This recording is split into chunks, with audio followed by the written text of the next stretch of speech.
Members' motion with no legislative effect. Mr. Jesse SHANG will move a motion on following up on measures for new migrant talents to integrate into Hong Kong.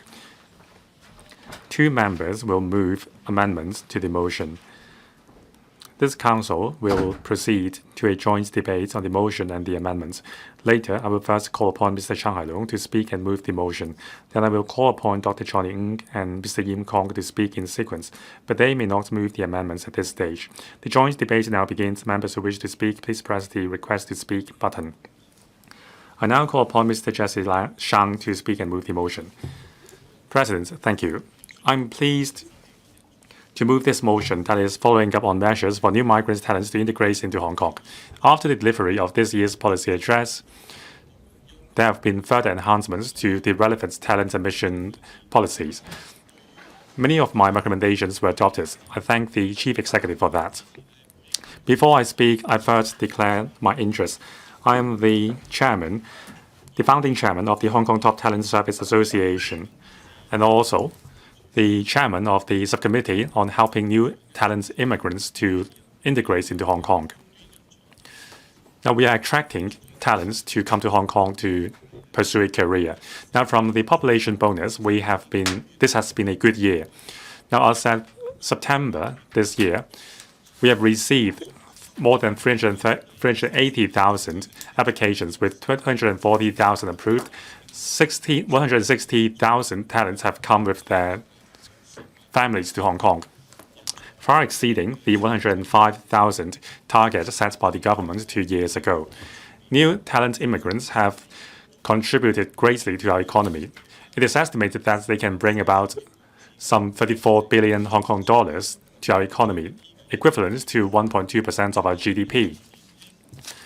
The new immigrant talents are young and highly educated. They usually have a high annual income. Besides economic contribution, many new talents have been actively participating in volunteering services, for example, blood donation, learning Cantonese, and learning CPR skills. Now, they are very willing to integrate into our society. We have issued many HKID to top talents, and there is an increase in the population. But this is just a start.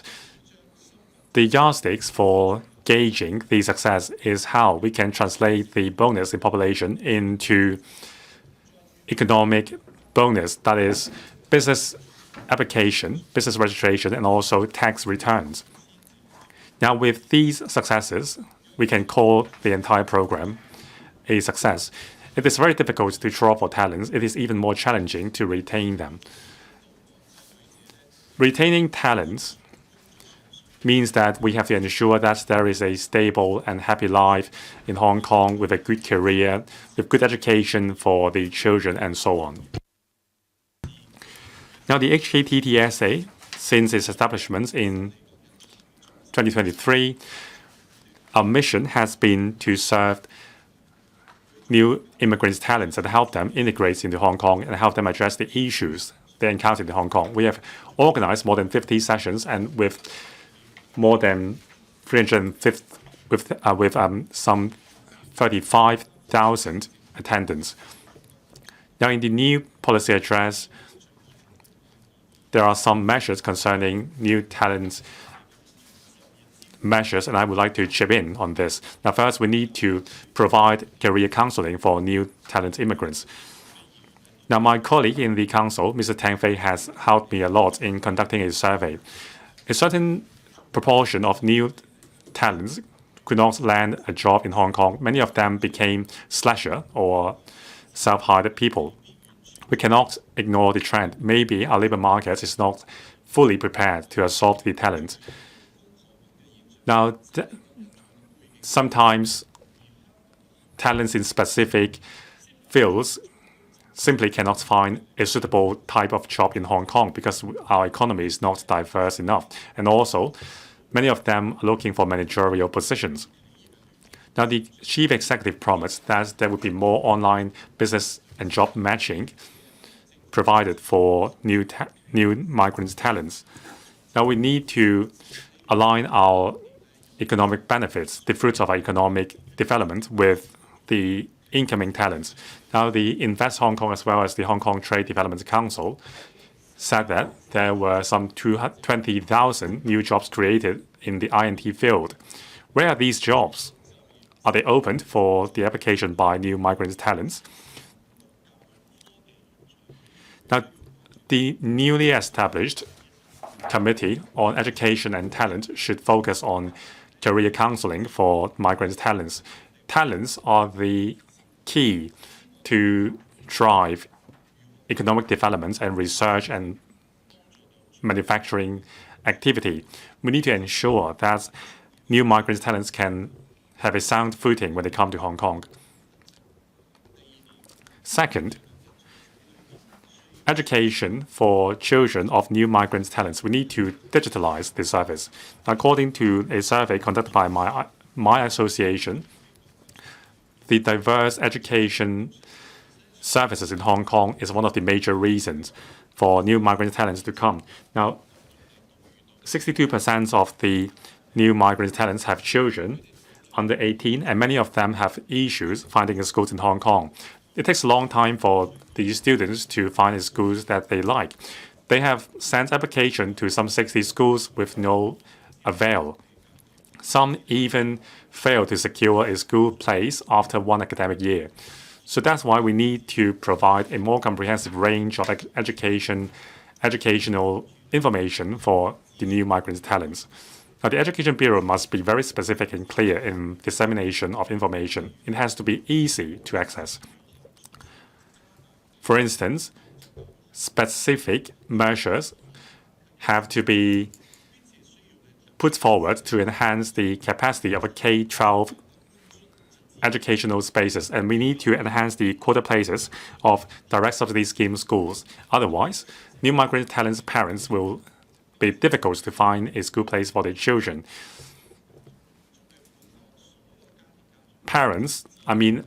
Every parent in Hong Kong and new migrant talents' parents can only knock on doors of schools to learn about the number of transfer student places available in each school. They need to meet with the principal directly. Now, I think we have to digitalize this. I hope the new committee can provide a timetable on digitalization, on dissemination of information.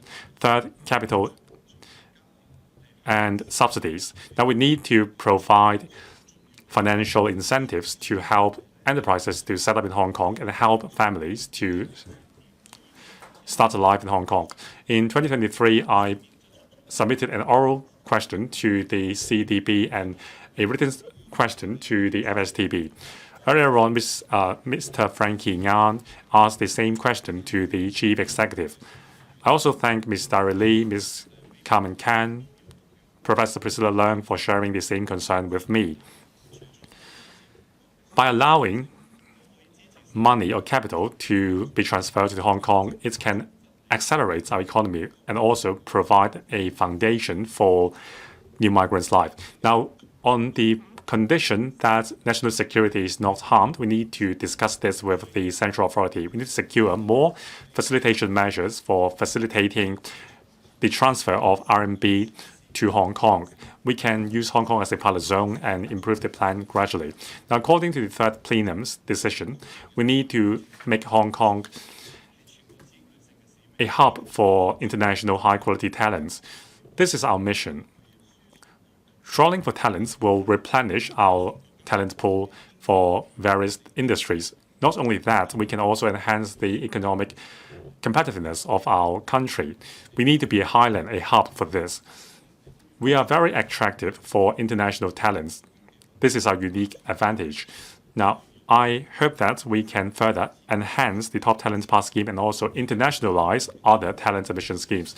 Now, the intention of moving today's motion is to urge the government to take lead, to take the macro and micro perspective, and also look at the issue with various angles to ensure that's the mission of making Hong Kong an international talent hub real. Now, I will listen closely to other members' views. Thank you. Mr. Shang Hailong, please propose your motion. And I propose a question to you that Mr. Shang Hailong's motion be passed. Dr. Johnny Ng. Thank you, President. The third plenary section points out that it supports Hong Kong to be developed into a talent hub. Hong Kong has been trawling for talents. That is in line with the direction.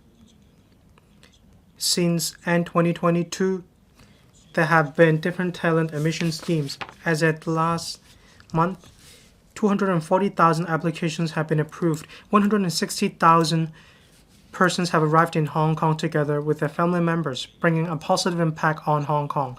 They have also injected new economic energy into Hong Kong. These schemes have yielded results. I believe we have sufficient measures to retain. I do think we need sufficient measures to retain talents. In the latest policy address, it mentions developing Hong Kong into an international talent hub. I have 3 comments to make. 1, we need to enhance measures to help INT talents to start business in Hong Kong.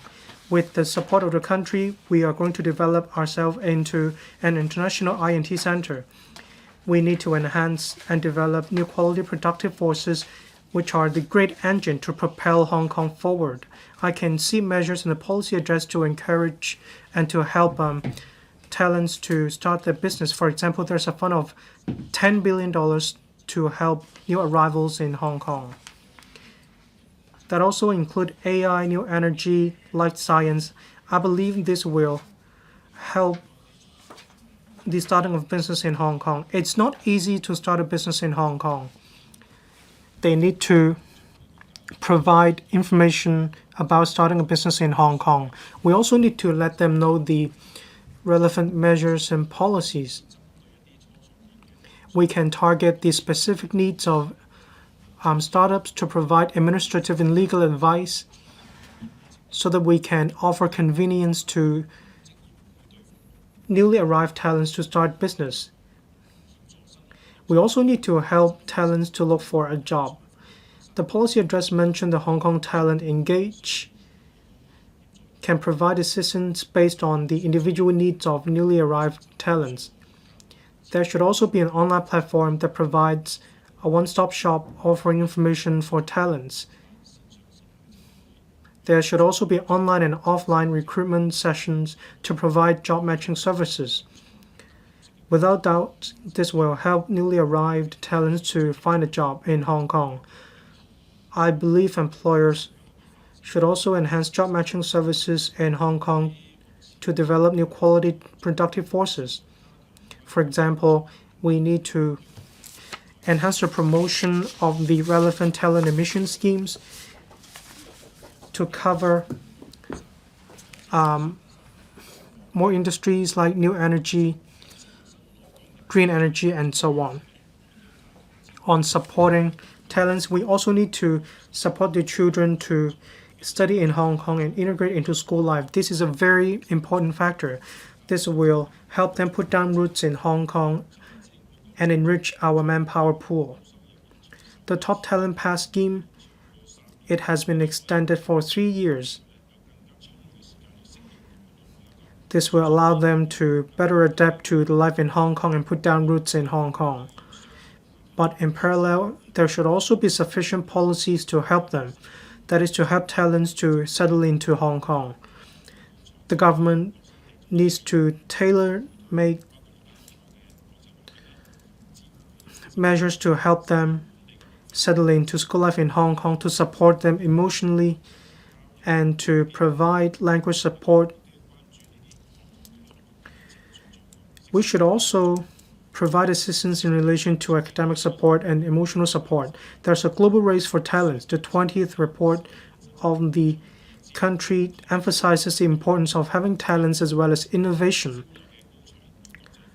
We need international talents. We need to step up publicity to attract global talents to come to Hong Kong. I speak in support of Mr. Shang Hailong's motion. Mr. Yim Kong. President, to attract professional talents to come to Hong Kong,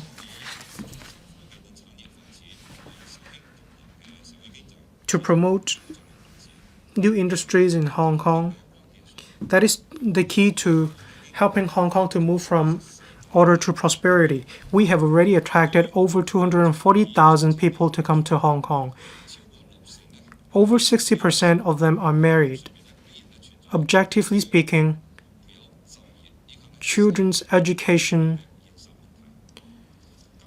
will give rise to some problems.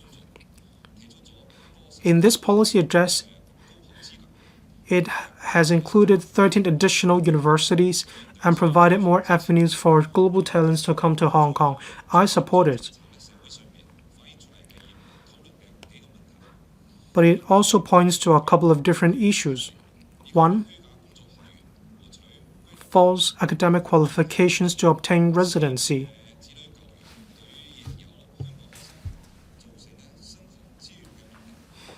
There is also pressure on children as well as difficulty in finding a school in Hong Kong. Some TTPS applicants still fail to find a job in Hong Kong. They can't adapt themselves to the workplace culture. They also lack incentives to stay in Hong Kong. 2 to 3 years later, they will come across problems about visas. Any of these problems will also affect the intention of these talents to stay in Hong Kong. So the terms of reference of the Hong Kong talent engaged should be extended. We need to provide assistance to their children in relation to education. Comparing with other cities in mainland China, we have a diverse culture. We are an inclusive metropolitan city. We should leverage on the advantage of one country, two systems to help newly arrived talents. That is to allow them to love Hong Kong, contribute to Hong Kong so that they will put down roots in Hong Kong. So they will also create a siphon effect. All these are very important, and the Hong Kong government should attach importance to them. The future generations of these newly arrived talents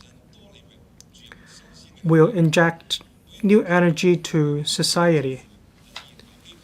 I hope different think tanks and professional organizations can study the population policy in Hong Kong. They can also make adjustment proposals, such as a timely review of the TTPS, as well as the eligibility requirements of the TTPS. At present, 198 universities. We should relax the eligibility requirements for top-notch majors.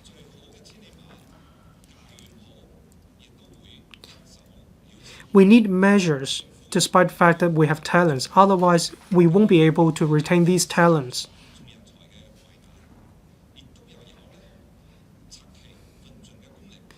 We need to have the capacity for retaining the talents so that we can take pride in having talents in Hong Kong, so that they will live in Hong Kong in contentment and peace. I so submit. Thank you. Thank you, President. Secretary for Labour and Welfare. I thank Mr. Jesse Shang for moving this motion, and Mr. Ng and Mr. Yim Kong for their amendments. I understand that some 30 members will be speaking on the topic to express their concerns for new migrant talents.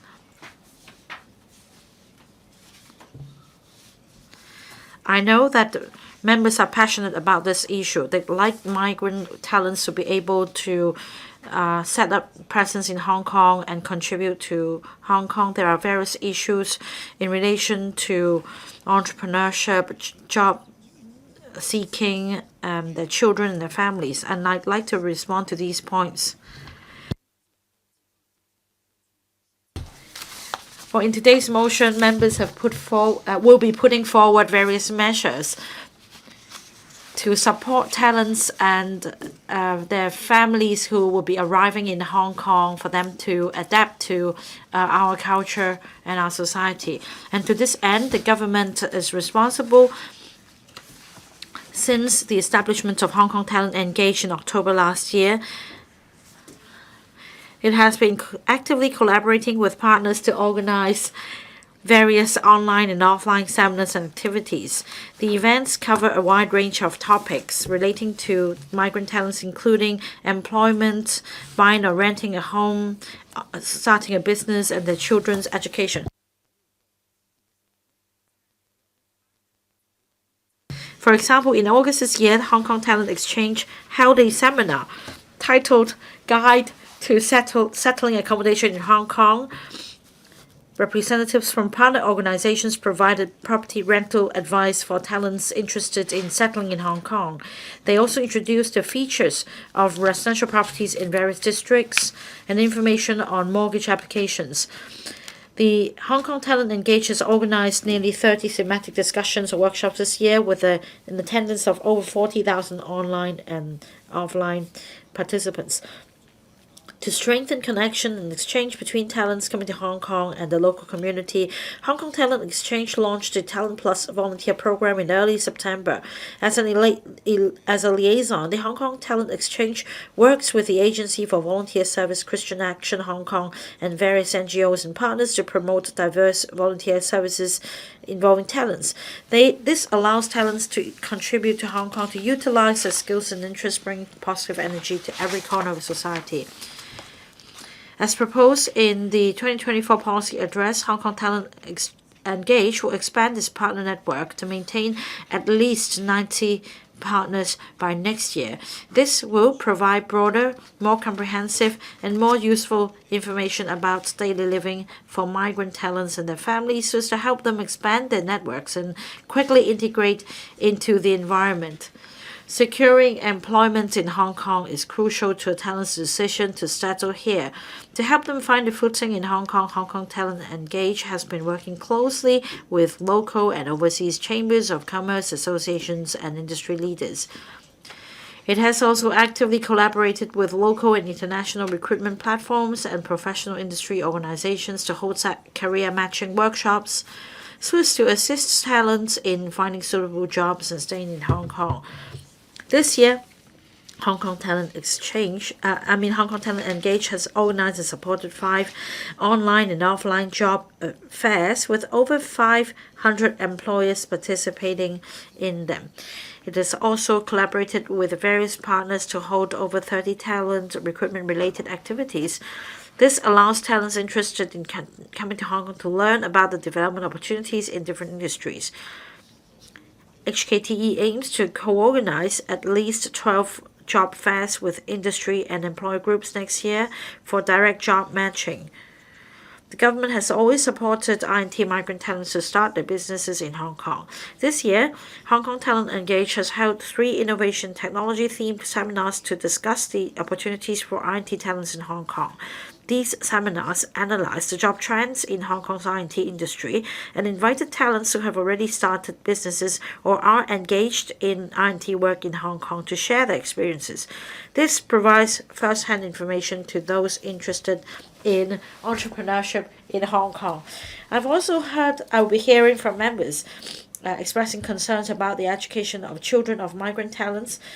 Hong Kong Talent Engage has provided information on local education and schooling for talents interested in coming to Hong Kong or those who have just settled here through various channels, including online platforms, social media, education institutions, and school sponsoring bodies. The information covers introduction to Hong Kong's education system and schooling pathways. If there are any inquiries relating to education and schooling in Hong Kong, HKTE will promptly refer them to the Bureau for follow-up. The HKTE actively collaborates with partners to introduce information about Hong Kong's education to talents. In the past 6 months, 3 seminars have been held to discuss topics ranging from early childhood education to secondary school curricula, local education system, and their children's learning and career development planning to help incoming talents gain a deeper understanding of Hong Kong's education system. Under the one country, two systems principle, Hong Kong enjoys the advantage of having the support of the motherland and stay connected to the world. We have attracted global talents to come and explore opportunities in Hong Kong, thereby injecting new growth momentum. The government will continue to make every effort to build Hong Kong into an international hub for high-caliber talents. We will create a favorable environment for talents from different backgrounds to settle and thrive in Hong Kong so that they can contribute to the high-quality development of Hong Kong and the country. I so submit to President. Ms. Chen Yuming. 唔該，主席。 Thank you, President. I speak in support of the motion and the amendments. The Hong Kong SAR government has been scrambling for talents, trawling for talents, and retaining talents. The purpose is to shape Hong Kong into an international talent hub. We can also have regard to the actual situation to enrich our manpower pool to benefit the development of the equality productive forces. The 2024 policy address shows that we have received over 380,000 applications. About 160,000 applicants have come to Hong Kong together with their family members, exceeding the target of attracting 35,000 persons to come to Hong Kong per year. This shows that Hong Kong has a lot of opportunities. According to statistics, newly arrived talents under the TTPS enrich the talent pool in different sectors, including finance. Over 90% of the children of TTPS applicants are aged 14 or above.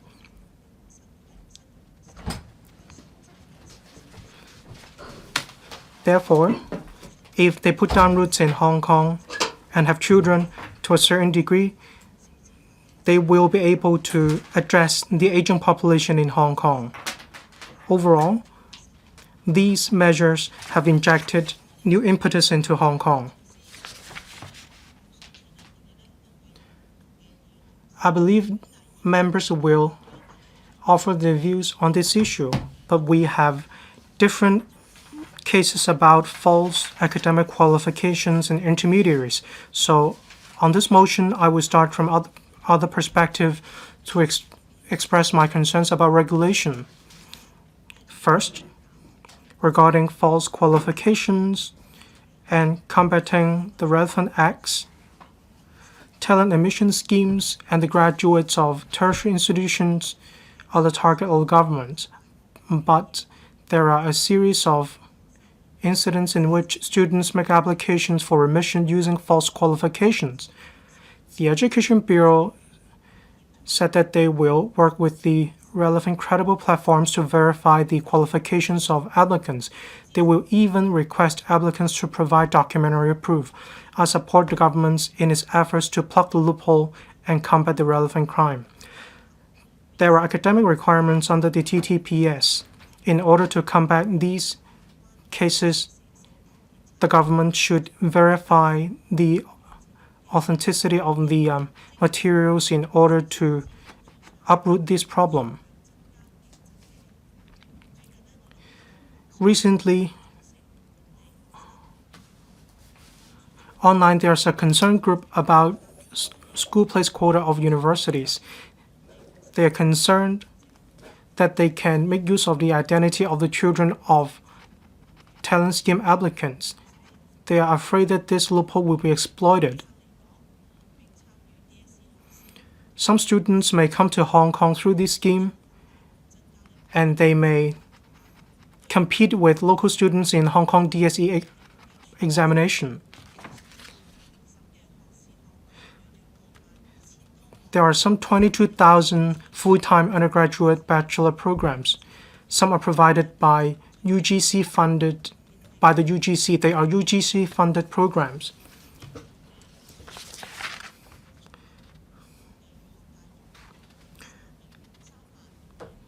There are about 30,000 children of the TTPS applicants. 40% are aged below 19. In theory, there won't be a substantial increase in the level of competition.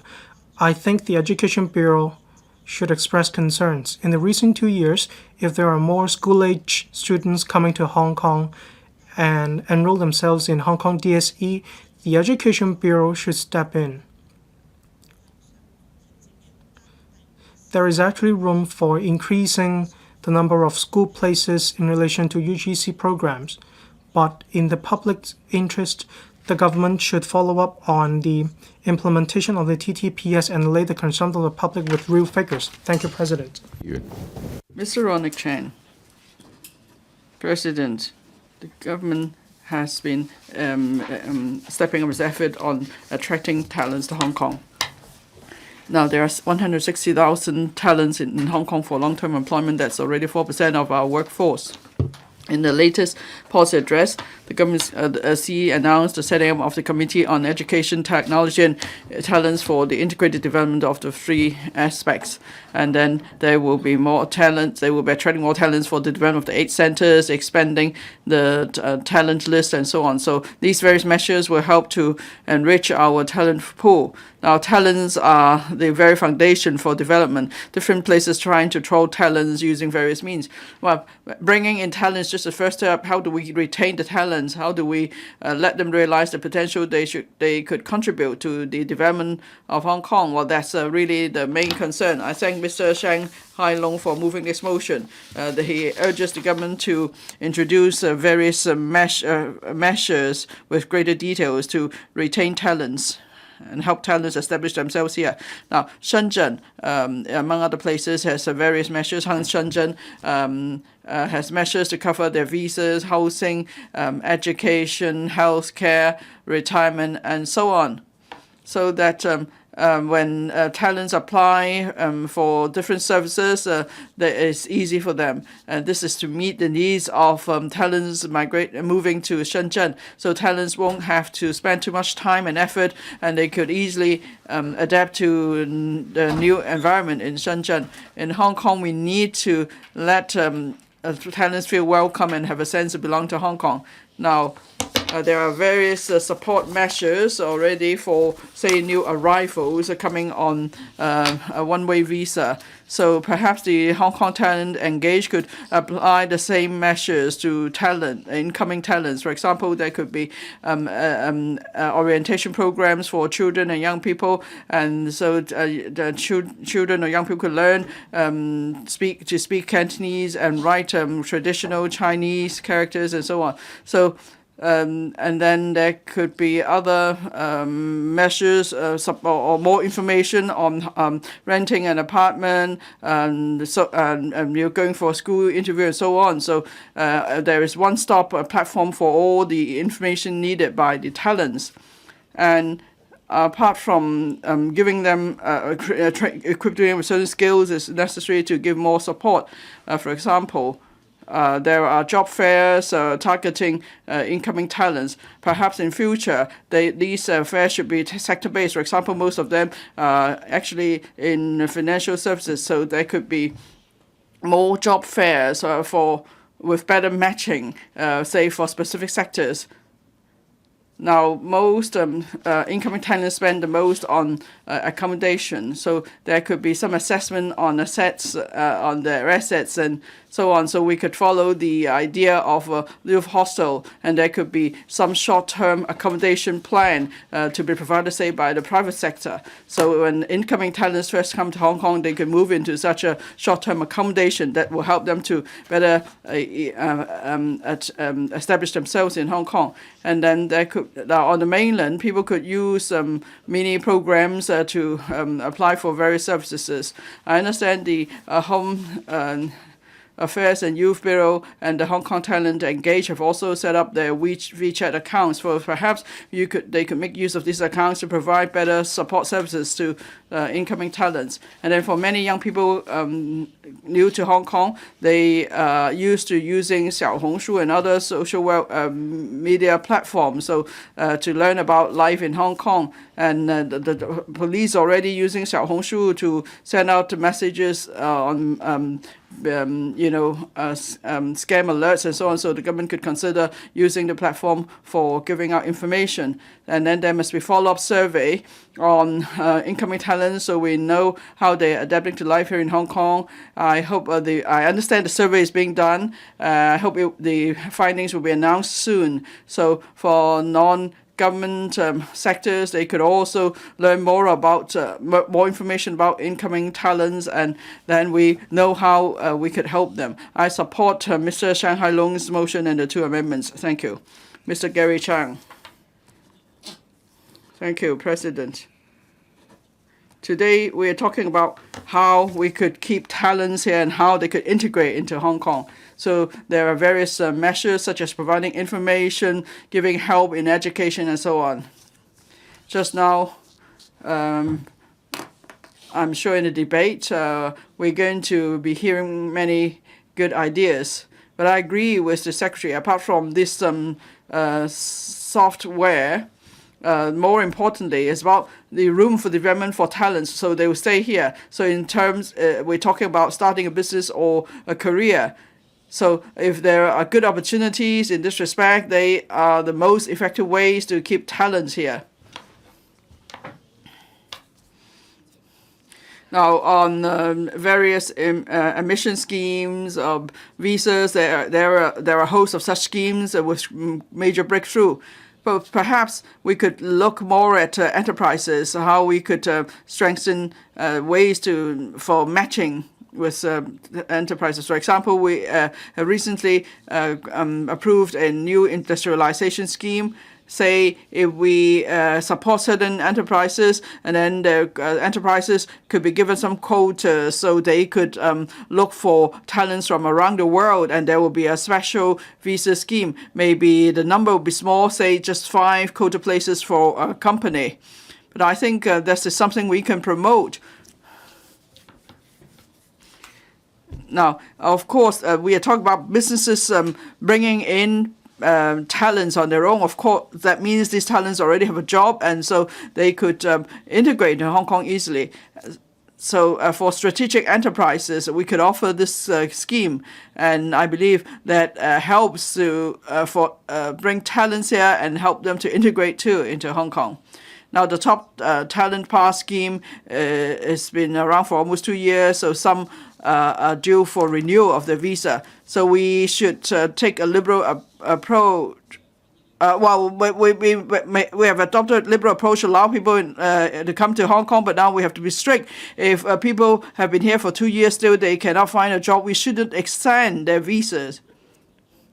Now, if they're not able to find a job, that means it's time to consider whether Hong Kong is right for them. If we rigidly extend the visa and let them stay, then it would make it even more difficult for them to integrate into Hong Kong. And today's motion is about integrating into Hong Kong.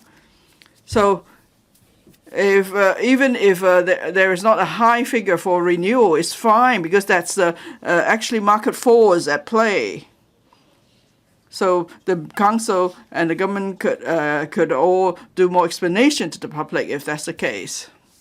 Ms. Chan Yip-ming mentioned loopholes in the visa process. Well, I think it doesn't matter how good a policy is when it's first launched. Certainly, some will try to exploit loopholes to maximize their own benefits. So we must not negate the scheme just because of these loopholes. We must acknowledge the success of the scheme. It's just a matter of responding to plug these loopholes. You know, for the fake intermediaries or fake credentials and so on, the CE has swiftly responded to such issues and addressed our concerns about local university university places for local students. Yes, some parents have talked to me about that. Actually, we're not talking about a huge number of children of incoming talents taking up university places in Hong Kong, so there's not much impact on local students yet. But then what we're seeing is that there are intermediaries. In the past 6 months, we see that there are intermediaries selling products, providing one-stop service. So parents are not actually migrated to Hong Kong, but they bring their children here to come and sit the DSE so they could take up the local university quota places. But if there are, say, 10,000 people doing that, it will be too late because that means 10,000 local students are affected. So we need to plug this loophole as soon as possible, and I think that will be enough to remove our concerns. And then our various talent schemes will gain greater support from the public. So I speak in support of the motion and the amendments. Thank you. Mr. Andrew Lam. Thank you, President. I would like to thank Mr. Jesse Shang for moving this motion and the amendments moved by the two members. Now, we want to bring talents here to enrich our talent pool, and we want to enhance the supply of quality talents. And then we need to maintain our innovation capacity, so it's important that we have good talents. The policy address this year focuses on high quality, high caliber talents, so we could develop into an international hub for high caliber talents. After we attract talents, we need to retain talents by providing them with suitable support services and also instilling a sense of belonging in them. Now, talents come from different parts of the world. They come here on their own or bring their family along. They come to a new environment. There's a need to help them put down roots and integrate into Hong Kong. Now, in terms of policies to retain talents, first it's about immigration policy. Now, immigration policy helps bring talents here. And so before they come to Hong Kong, after they come to Hong Kong, there must be various information that they require. So there is a need to streamline the processes and speed up approvals and provide them with all the information. At the same time, we have to facilitate development in the Greater Bay Area for incoming talents. Cross-boundary exchange of talents is definitely already a trend. I have suggested facilitation measures to for the movement of talents across the boundary. Now, I believe we need to promote such a talent flow for better development, and that will also inject momentum into our development. And there must be complementary industrial policies for attracting talents. Incoming talents may not know much about the market in Hong Kong. If they find a job that doesn't match their expertise, of course, they won't be keen to stay on. I attended a seminar on low-altitude economy. There I learned about the R&D findings of some high institutions. Some teams said that there are not application scenarios for the R&D outcome. So when these students graduate, they may actually go back to the mainland for their career development. So we need to provide a whole range of information to talents, but then we must make sure that there is proper matching between talents and enterprises. And then reason why I want to provide them with one-stop information on various issues so talents can then focus on their career. Now, overseas and mainland talents, will they choose to stay on in Hong Kong a few years later? We do not know yet. And incoming talents and their family are not just concerned about their career development, but also they have expectations of quality of living. In particular, they are very much concerned about education, healthcare, retirement protection, and so on. So we need to provide both the hardware and the software, and there must be ways to help to provide them with various support services, and so they feel welcome coming to Hong Kong. Now we need a caring and harmonious society. We could foster cultural exchanges, and then we could foster a sense of belonging among the incoming talents, and they will see themselves as a member of Hong Kong. And we need to have a more accommodating environment, so we need to step up public education. There must be a better mechanism to remove discrimination, and then for new arrivals and families, the government should provide them with more channels to engage with the local residents. And so there should be ways to speed up integration into Hong Kong by these talents. Now, if there is a sense of achievement and a sense of belonging among the incoming talents, then they will be prepared to stay on. Thank you. Ms. Starry Lee.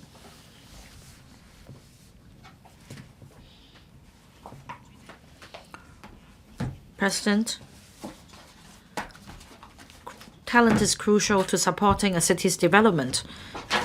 It is the top priority of the SAR government to troll for talents. First of all, I acknowledge the efforts made by the government and the initiatives relating to talents. Since the start of this term of government, the government has already set talent attraction as a top priority. The government has established the Hong Kong Talent Engage.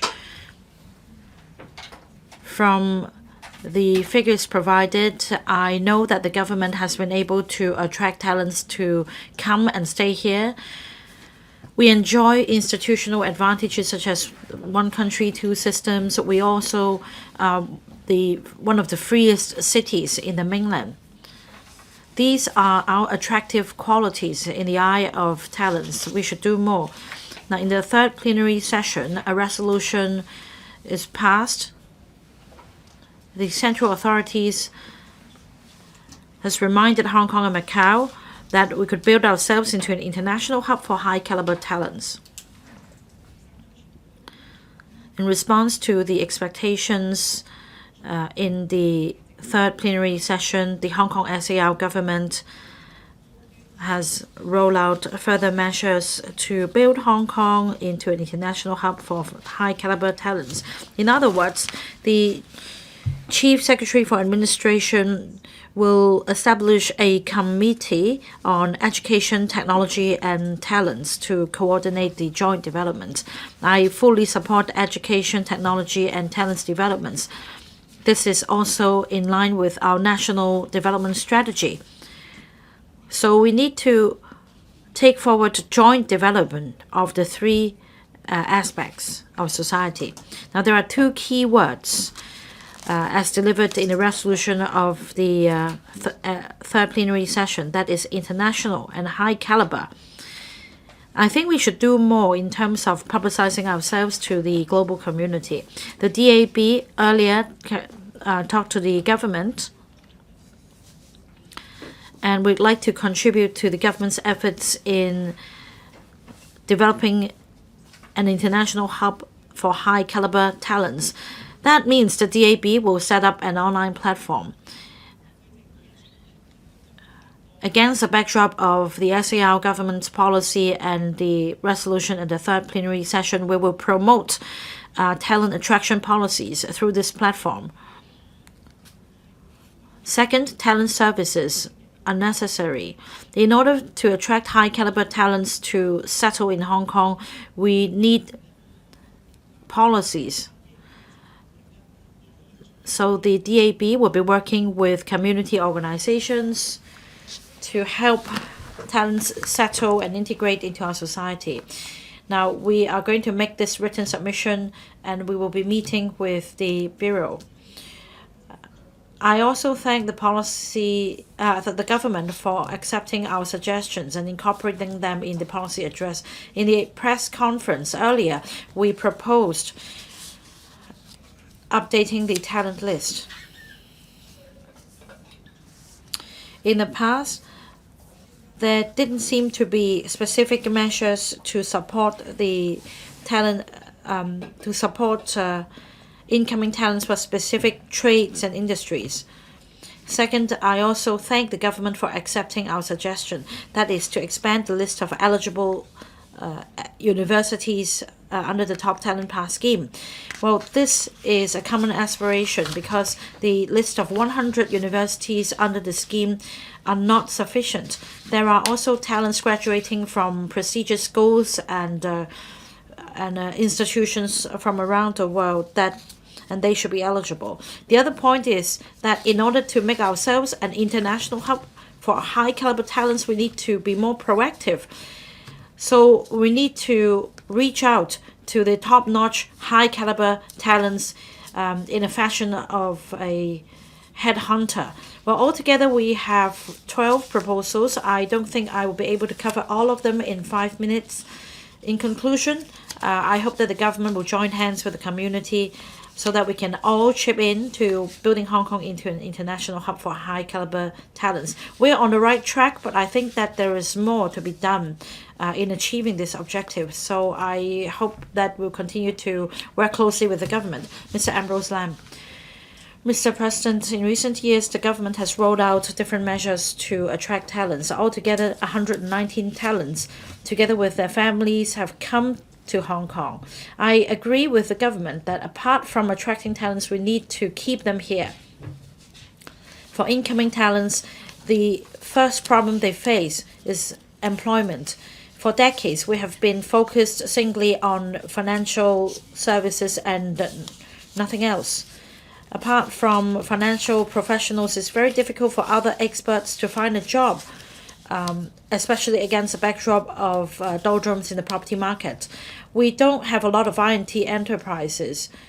So for I&T talents, finding a job is very difficult. We have already built a talent pool for a start. I think we should attract different enterprises from around the world to come and set up presence in Hong Kong so as to create jobs for incoming talents. This can help incoming talents to find jobs, and at the same time we can attract investment because these new incoming talents form the new quality productive forces. But another problem facing them is education for the children. These are high income earners and they are willing to splurge on the children to improve education. The education system in Hong Kong is widely recognized. Without putting extra financial burden on the government, we should make our education system an industry. We can accommodate the needs of incoming talents as well as overseas talents. Their children will go through our education system and then they will become Hong Kong permanent residents eventually. More importantly, we should start from young. We should let small children understand the cultural differences between the two places. And through implementing this approach, we can help both generations of people to adapt to the changes unseen in the century and meet future challenges. Now, in order to improve or open up the local education system for children, we should act on the Parent Responsibility Bill. The other point is about intra-racial discrimination, so to speak. Now, for immigrants, they face discrimination in another country.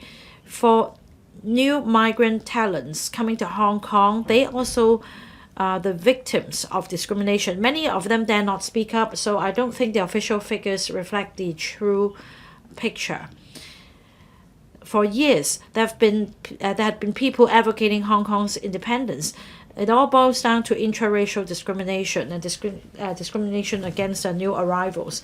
Well, in fact, I've been told that for primary school textbooks, some of them contain elements of advocating Hong Kong's independence, and these primary students became champions defending Hong Kong's independence when they grew up. And there are also comments of this nature, and it really tarnishes Hong Kong's image. Although we have the racial discrimination ordinance to provide protection to racial minorities against discrimination, there is no timetable for enacting legislation.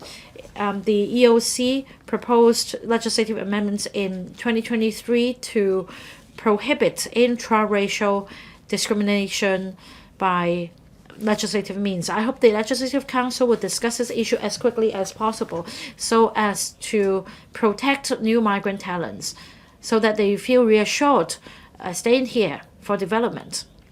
If need be, the government can hire counsel on field to help with drafting of the law.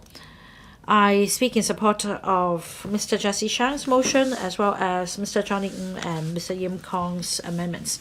Mr. Kenneth Lau. Thank you, President.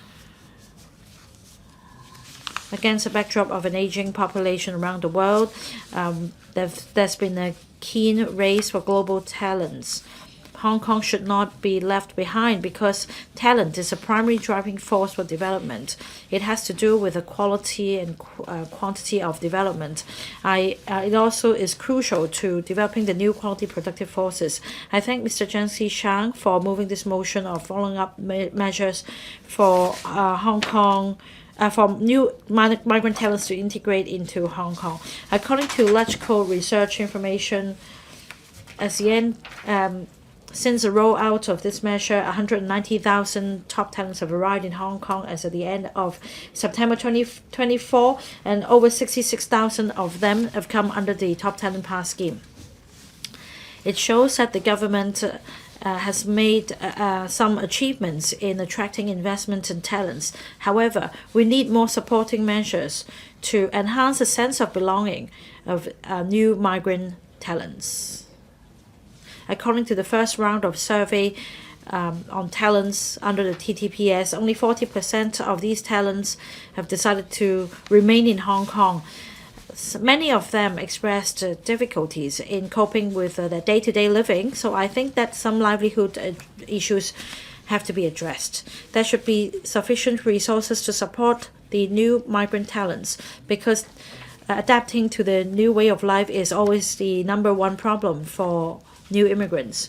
According to the latest survey, over 50% of the incoming talents express difficulties in jobs, language barrier, and children education.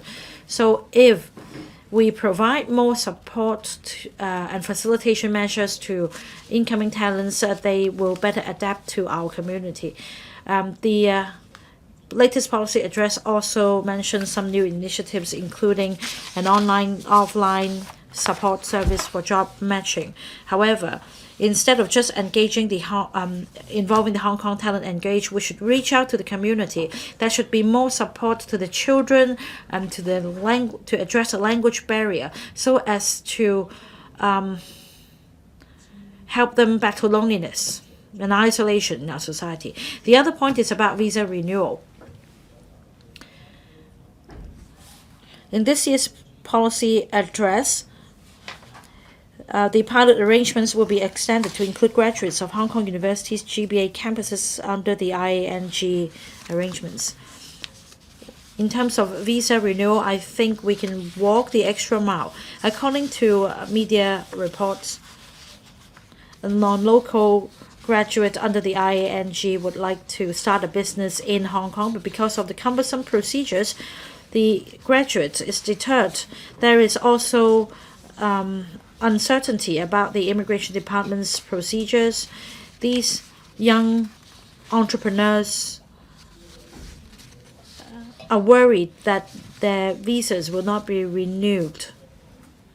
And this is not a one-off incident. There are many problems surrounding the arrangement. The government should establish a mechanism that is people-oriented in renewing people's visas.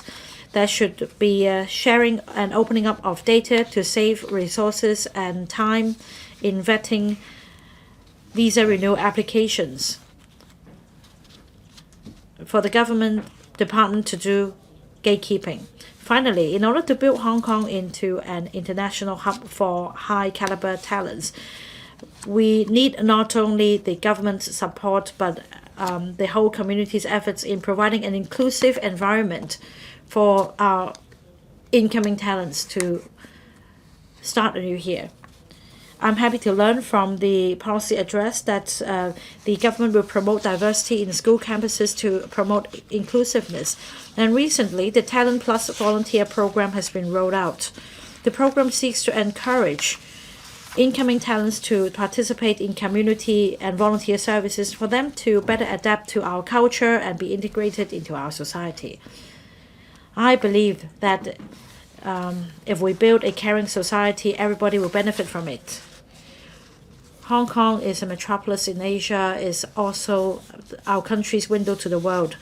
We should be inclusive and accept new incoming talents as members of our own so as to achieve win-win. Mr. Benson Look. Thank you, President. First of all, I thank Mr. Shang Hailong for his motion as well as other amendments.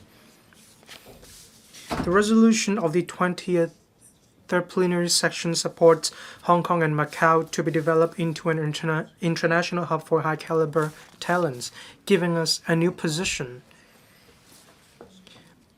I've been concerned with the needs of newly arrived talents. I am also a committee member of the relevant group. According to statistics announced by the government as at late September, there were a total of 360,000 applications.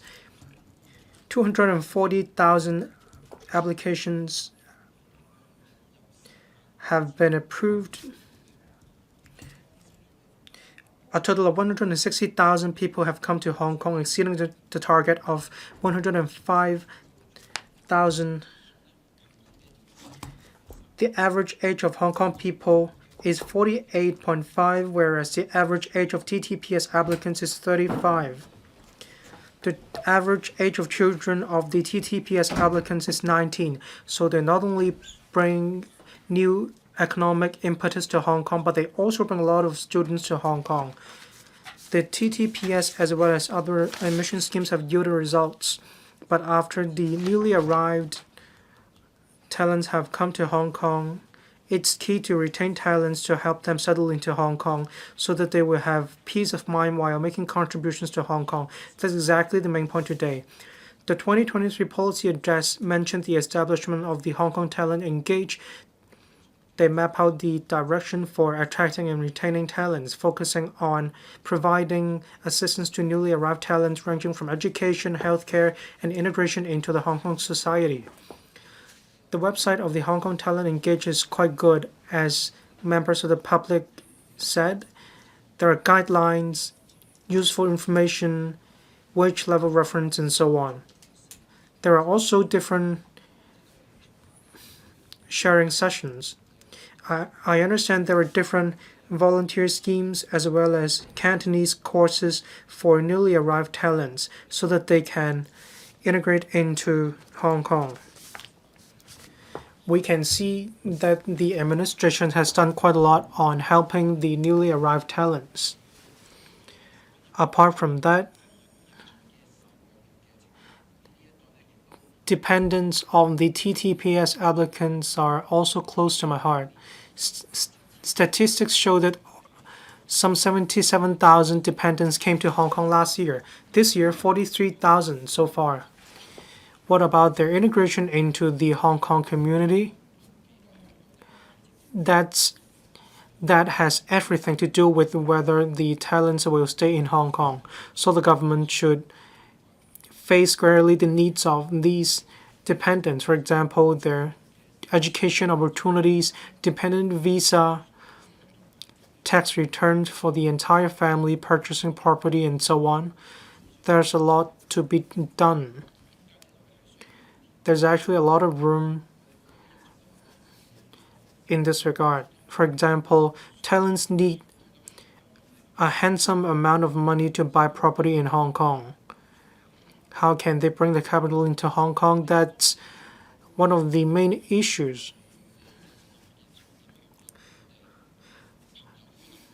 How can newly arrived talents to integrate into the life in Hong Kong?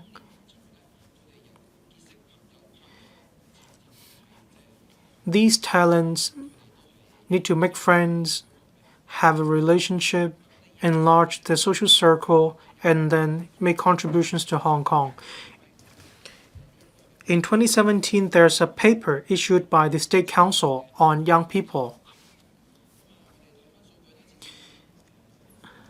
As of February this year, 20,000 odd approved applicants are single or divorced. How can we help them integrate into the life in Hong Kong so that they can make friends in Hong Kong, they can have their own families? That's exactly one of the areas we can look into. That can also enable them to make contributions to Hong Kong, develop a love for Hong Kong.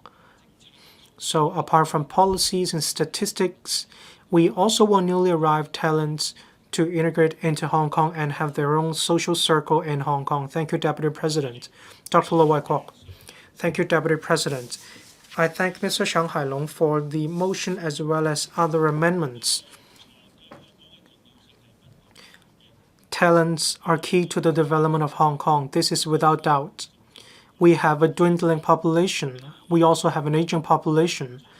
There's a lack of laborers in Hong Kong, and that will bear on the competitive edge of Hong Kong negatively.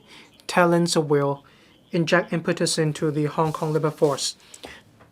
The third plenary session made it clear that the country supports Hong Kong into our development into an international hub for high caliber talents. From the end of 2022, the government has new talent admission schemes. There's also the setup of the Hong Kong Talent Engage, which helps with trawling for talents. 380,000 applications have been received so far. 160,000 applicants have come to Hong Kong together with their family members. We can all see the good results. That's just a first step, however. There are many ensuing difficulties. That is how we can retain these incoming talents, allowing them to make contributions to Hong Kong by realizing their potential, but also to help them better integrate into the Hong Kong society and put down roots in Hong Kong. We can take stock of the support measures to help incoming talents, and it's easy to identify room for development. So the BPA and I myself also agree on the theme of the original motion. The government needs to introduce appropriate and effective measures to help new migrant talents and their family members to better integrate into the Hong Kong society and their new jobs. I'm glad to see the Chief Executive emphasizing in the 2024 policy address that the Hong Kong Talent Engage provides assistance according to the individual needs of talents, but there will also be stepped-up measures online to provide a series of information ranging from housing, taxation, and so on. The partnership network will also be expanded to organize online and offline job fairs with other organizations. There will also be direct job matching services. This is worth our support. However, in order to attract talents in a sustainable manner, we also need to enhance the following support measures. First of all, the administration should set up a big data bank, providing information about children education, looking for jobs, and so on. We need to have tracking surveys. We also need to review the cases from time to time. For example, how long it takes to look for a job, distribution of the jobs of newly arrived talents, and so on. We need to have a full grasp of the needs of newly arrived talents after their arrival in Hong Kong. We need to provide targeted support measures for them. We also need to review the details and the threshold for different talent admission schemes. The purpose is to enable better economic benefits to be brought by incoming talents to Hong Kong. The property prices are on the high side. Incoming talents may come into difficulty when it comes to acquiring properties. Under existing legislation, permanent residents and non-permanent residents have different treatments, and the Hong Kong government should proactively explore providing appropriate and effective measures for acquiring properties. For example, there could be time-limited tax concessions. At the same time, the government should also work with the relevant financial regulators on mainland. We need to allow eligible talents to bring some capital from mainland China to Hong Kong to acquire properties. The purpose is to allow them to live in Hong Kong in contentment and in peace. There should also be school-based support services to step up support for the children of newly arrived talents. For example, there should be different schemes to help the children of these incoming talents to settle into their school life as soon as possible. We should also help them integrate into the Hong Kong society in order to allay their concerns. Thank you, Deputy President. Referent Peter Kun. Thank you, Deputy President. The labor force is the foundation for the long-term development of Hong Kong. They are also the most precious resources in Hong Kong. Hong Kong has put in place a series of talent admission schemes as well as immigration measures to enrich the manpower pool in Hong Kong. Apart from attracting incoming talents, at present, Hong Kong is still faced with the difficulty of retaining talents. We need to really make incoming talents stay in Hong Kong so that they will put down roots here. Over the past decade or so, there's an increase in the number of applicants coming to Hong Kong through the General Employment Policy, GEP. However, the number of expats staying in Hong Kong saw a decrease, reflecting a lack of incentive for them to stay in Hong Kong. Regarding ASMTP, only 12% of the applicants chose to stay in Hong Kong for 7 years and become Hong Kong permanent residents. This points to the lack of incentive for mainland applicants to put down roots in Hong Kong.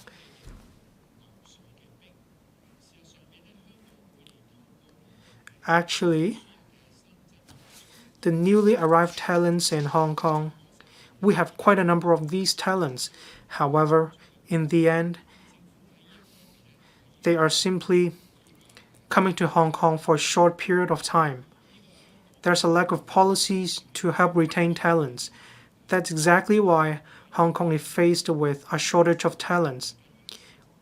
We can see a deep-seated cause of this problem. We need to win in the global race for talents. We need to have plans, targeted plans, and we also need to think out of the box. We shouldn't be stuck in a groove. We need to be flexible in order to retain talent. The government should also be proactive, should be forward-looking, and take stock of the policies in relation to talent admission. We need to understand why we are not faring well enough in this area. We need to have a good understanding of their daily needs, their concerns, as well as the distribution of the jobs across different sectors. That's exactly how we can get to the root of the problem. There are surveys showing for talents from the mainland, over 60% of them said that the living environment is substandard, and this is exactly one of the reasons why they want to leave Hong Kong. We need to allow these incoming talents to live in Hong Kong in peace and contentment. The living costs in Hong Kong are on the high side. The rents are soaring. For young people without a family, without a residential unit, they lack incentive to stay in Hong Kong. They are disheartened. That also gives rise to conflicts between mainland and Hong Kong. In order to help incoming talents to improve their living environment and acquire a property, we need to put in place measures. Say in Shenzhen and Hangzhou, there are already some measures for providing housing allowances to talents. For example, there are relevant housing policies and measures mirroring some measures in overseas jurisdictions, such as tax concessions that are aimed at reducing their living costs. However, in Hong Kong, we lack a package of measures to help incoming talents to stay in Hong Kong, to live in Hong Kong in peace and contentment. There are 500 people quoted to live in Hong Kong in the HKSTP. In the second phase, at the earliest, it will only be commissioned in 2027. It's all too late. So the government should think about retaining talents, roll out measures to help retain talents. We need to take a multi-pronged approach to attract talents and also to retain them. That's how we can enhance our status, enhance our appeal as an international hub for high-caliber talents. Mr. Rockton, Deputy President, the third plenum of the 20th National Meeting positioned Hong Kong as an international hub for talent. Now, some 118,000 cases were approved under the Top Talents Pass scheme, and many of them have come. I speak in support of Mr. Hailong's motion, and the following are my suggestions. The applicants under the Top Talents Pass scheme are mostly working in the I&T and financial industries.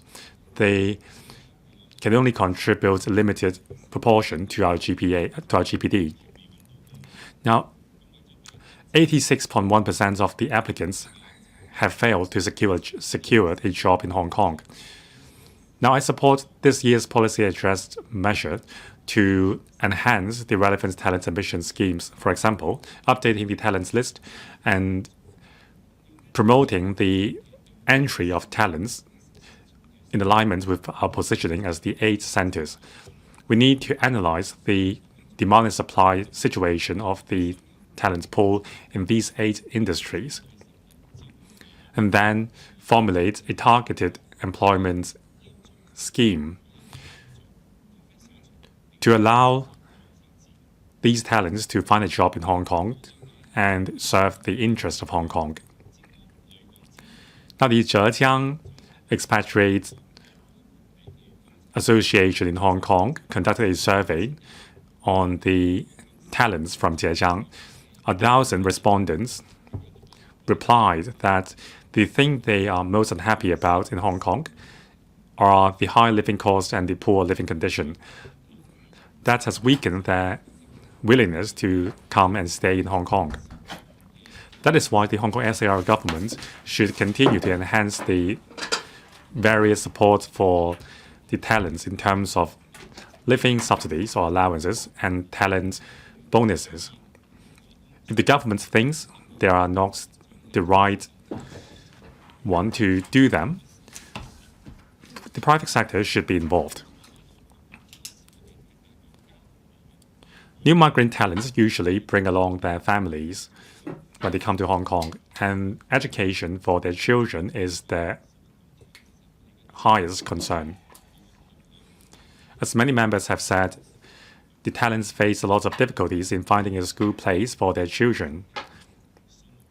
For example, there are insufficient places for transferred students in schools, and there is insufficient school places in international school. Also, the children would face language barrier because they don't speak Cantonese. These are the real difficulties faced by children of migrant talents. I suggest the EDB and the Talent Engage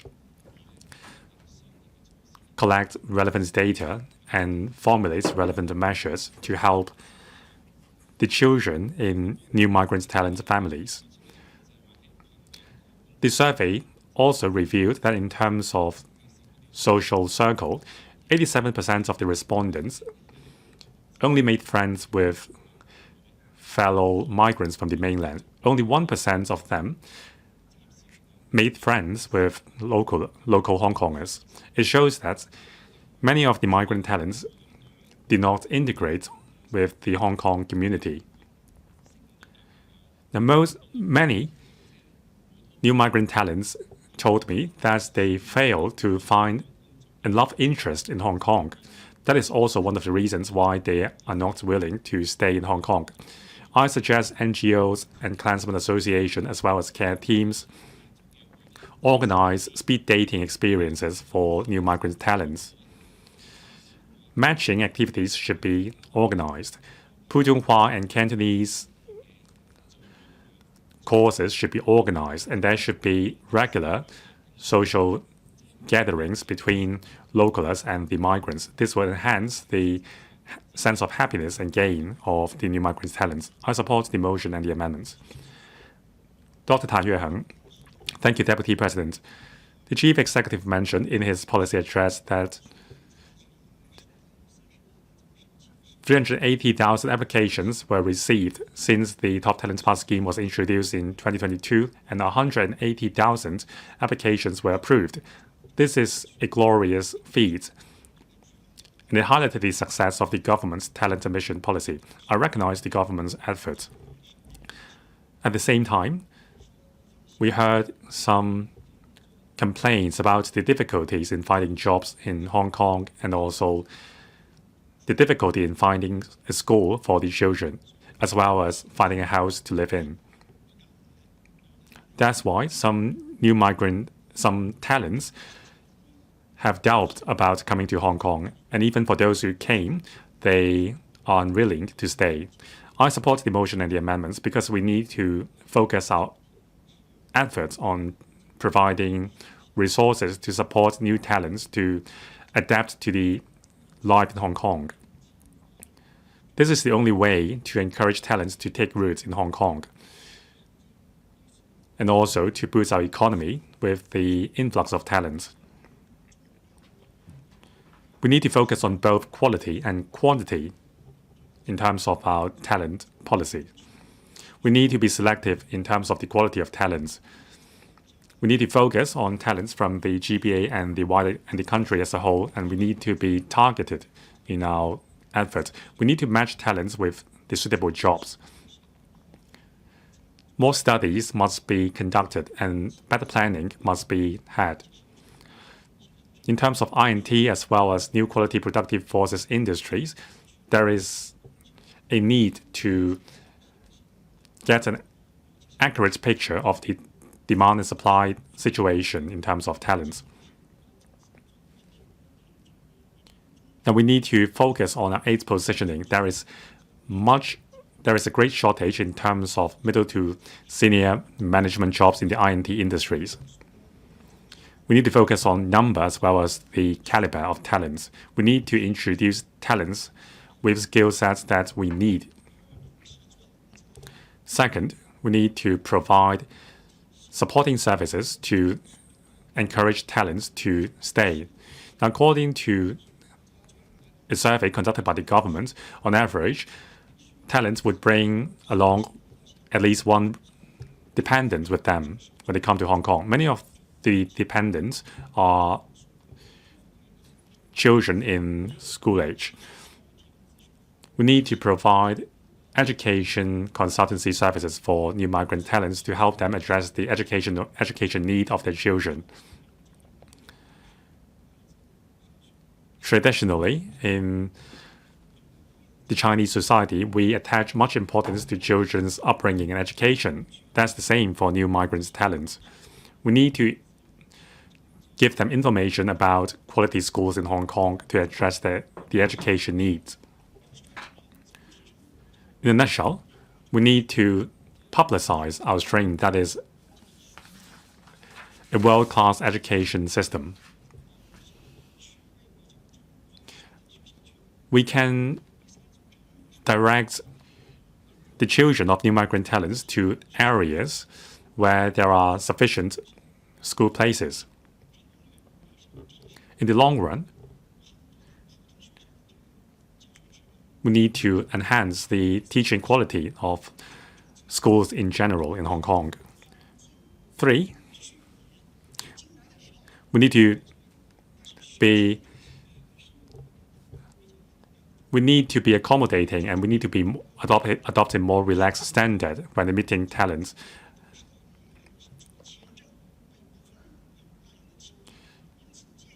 Now, sometimes we see media reports that there are cases of abuse under the Top Talent Pass scheme.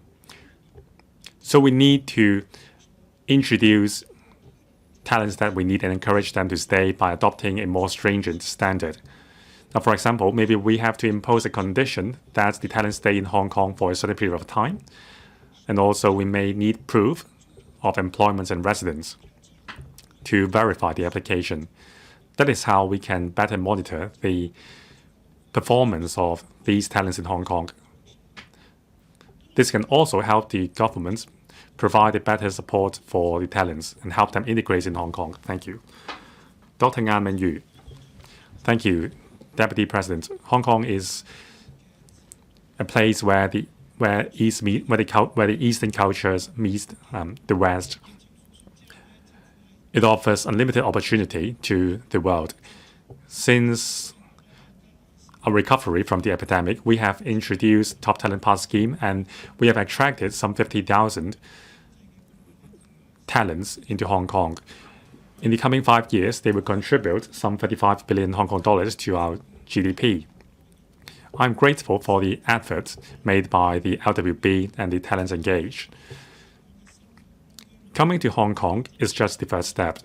The real challenge lies in integrating in society and establishing a successful life here.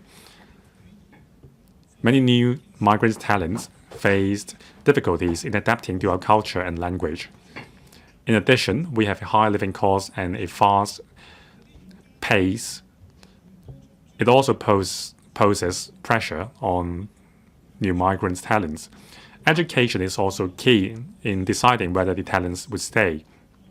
According to a survey, more than 80% of new migrant talents would like to have their students study in schools in Hong Kong. However, there is a keen competition in school places in Hong Kong, and we have a shortage in supply. That makes finding a school place even more difficult. Now, according to another survey, despite the high educational attainment by graduates from famous universities, they still have difficulties in finding a job. On the other hand, many employers have difficulties finding eligible candidates to fill their vacancies. Now, to better match job and talents, the DAB would like to recommend the following. Now, the government should pay heed to the adjustments in the industry structure and introduce talents and train up talents in a targeted manner. Now, after the publication of the manpower projection by the end of the year, we hope that there would be a clear supply and demand picture for every industry. There should also be a future talents list. The list should include types of talents which we have a shortage in. And with the list, the talents will know whether they are the high caliber talents that Hong Kong needs. On the other hand, to better match talents with industries with shortages in manpower, we should gradually expand the list of eligible universities under the Top Talent Pass scheme. The expansion should align with the results of the manpower projection. This is all for allowing talents working in these strategic fields to come to Hong Kong and replenish our talents pool and enhance our international competitiveness. Third, to enhance financial connectivity between Hong Kong and the mainland, the government should discuss with the central authority to expand the amount of capital allowed to be transferred to Hong Kong. Dedicated channels should be established to allow new migrant talents to bring their capital to Hong Kong for home purchase. This will enhance the integration of the economies on both sides. 4, talents are the most important part in terms of our positioning as the international talent hub. We should enhance our publicity in ASEAN countries. We should tell them how good our education system is, and scholarships should be set up to attract students from these countries to study and then stay and work here.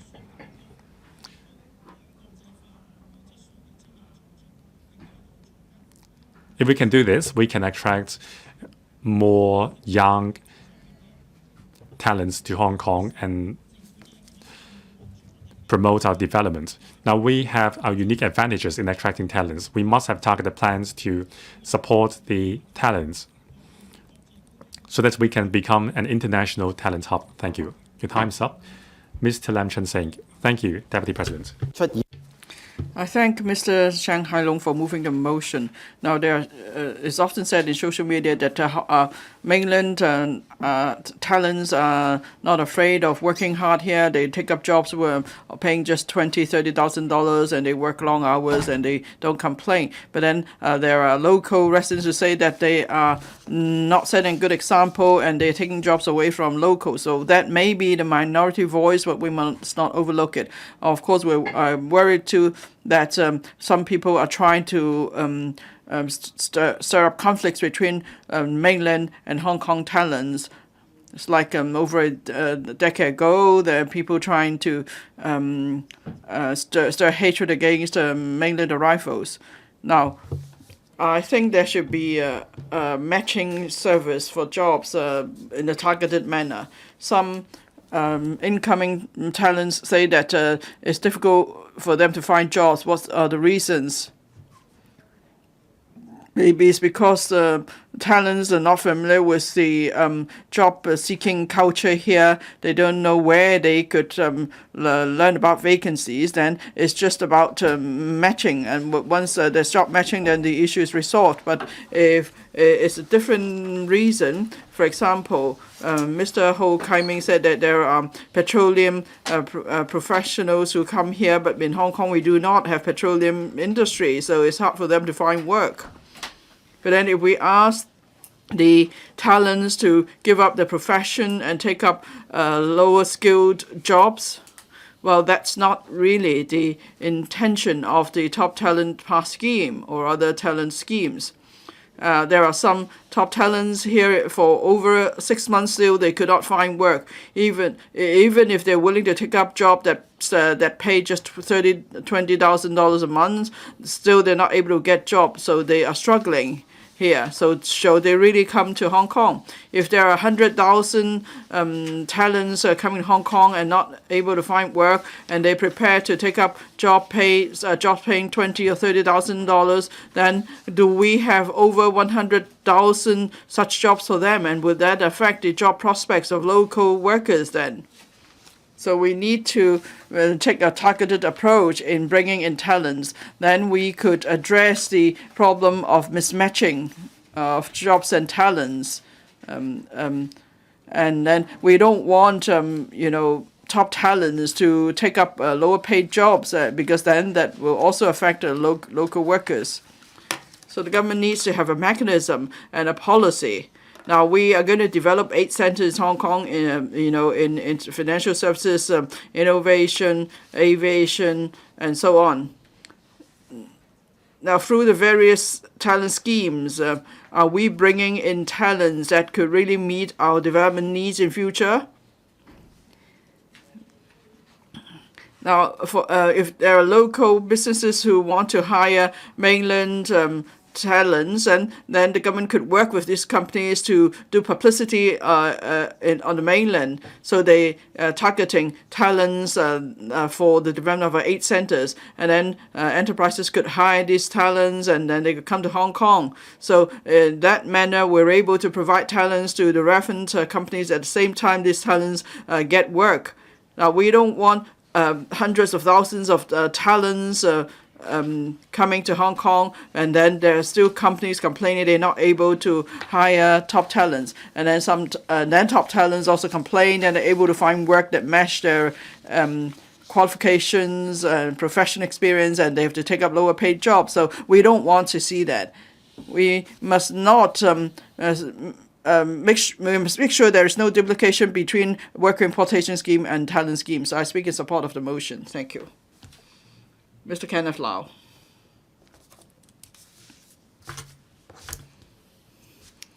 Deputy President, this government is trying hard to throw for talents. It's introduced a series of facilitation measures in terms of immigration policies and so on. It tries to bring more talents into Hong Kong.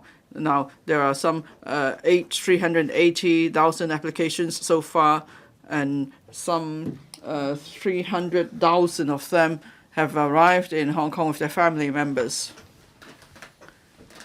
Now, there's an International Institute on Management, and it publishes the report, and Hong Kong has moved up from rank 16 to 19 in terms of talent competitiveness.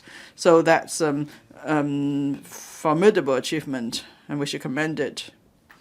Now we see that the external environments are changing rapidly. Neighboring countries are also trawling for talent, so there is keen competition. So bringing in talent is just the first step. In the long run, the government needs to have measures to make sure the talent stay here.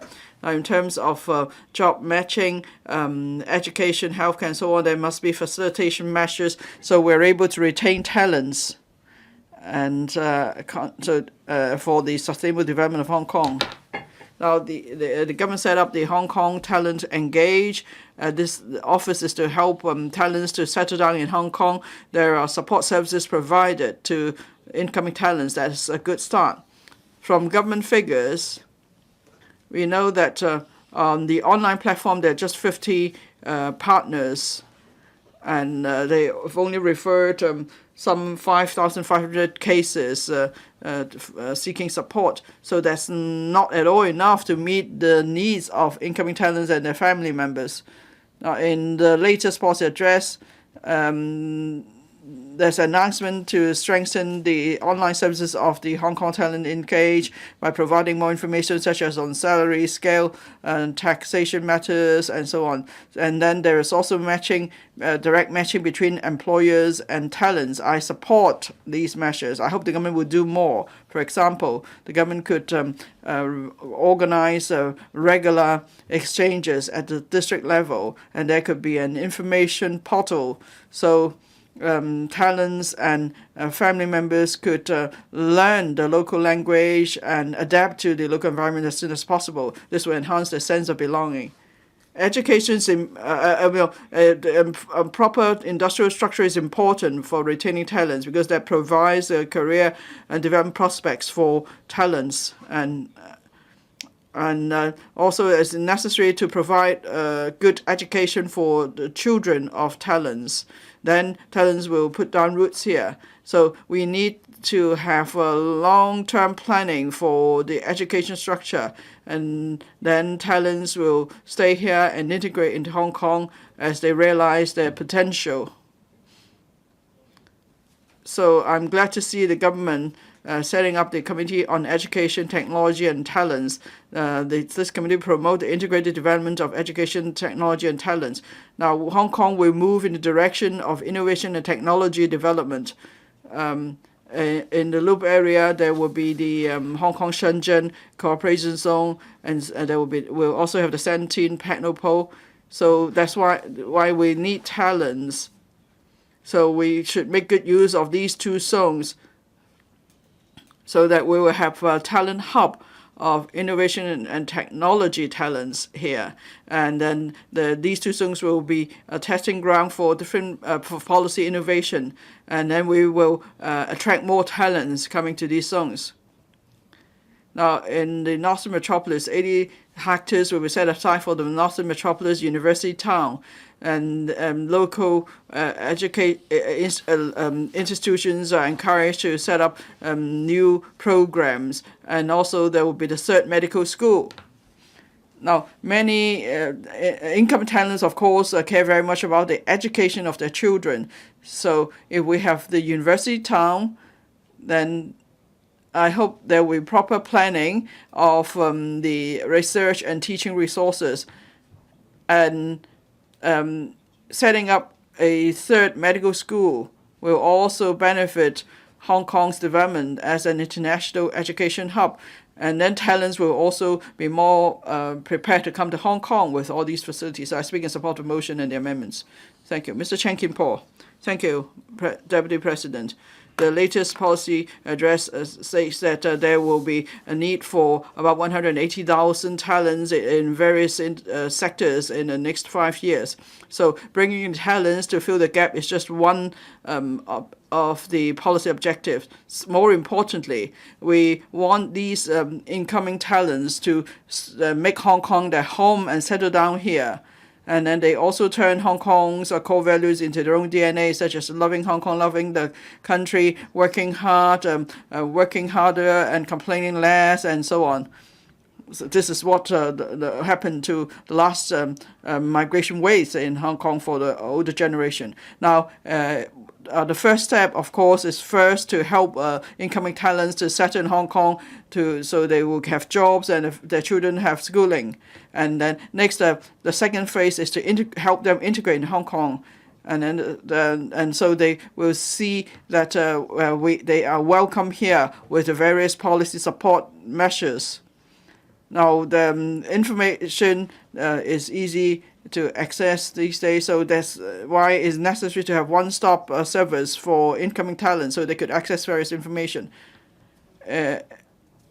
The Hong Kong Top Talent Services Association and another Federation of Education Workers conducted a joint study following up on incoming talents. It's found that 20% of them still have not found a job.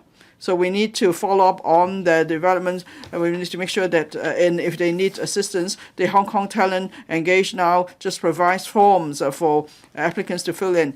I hope that through various official messaging apps such as WeChat and so on, there will be immediate assistance given to applicants if they have any questions. And then there must be more help to incoming talents so they can find suitable schools for their children. And all the information should be uploaded to the Talent Engage portal. The Hong Kong Talent Engage website only provides information, but then there's not enough detail. Now, there is a website on the Education Bureau that provides a list of all schools and so on, but then such information is not included in the Hong Kong TE's website. But then in the ETO website, there is a link to such information. So there must be services to help incoming talents find suitable schools for children, and also they should be helped through the application procedures. Accommodation. Now, in the policy address, there's mention of improving hostel services facilities for young people, but then the Talent Engage should provide information on housing, points to note about renting a property here and so on. And then the government must also encourage local organizations to provide more social and cultural exchange activities. So new arrivals could build a social network and enhance their sense of belonging. And then these incoming talents will be able to adapt to Hong Kong sooner. Thank you. Mr. Champula. Thank you, Deputy President. In the past 2 years, the government has introduced various admission schemes and enhanced other talent attraction measures to draw for talents from around the world. Now, I'm not going to repeat the figures already cited by other members. However, we must admit that in terms of quality migrants and their family members coming over to Hong Kong, they bring positive benefits to our economy and our labor force. The first step is to successfully trawl for talents. The next step, however, is to keep them here for long-term development so as to meet the needs of Hong Kong in maintaining long-term stability and prosperity. This is the ultimate goal. In September last year, the Hong Kong government set up the Hong Kong Talent Engage that provides one-stop support services to new migrant talents, including employment and other information. Seminars and talks have been held. The office also followed up on matters relating to talents settling in Hong Kong for them to settle here as quickly as possible. I attended the Global Talent Summit held in May, organized by the Hong Kong Talent Engage.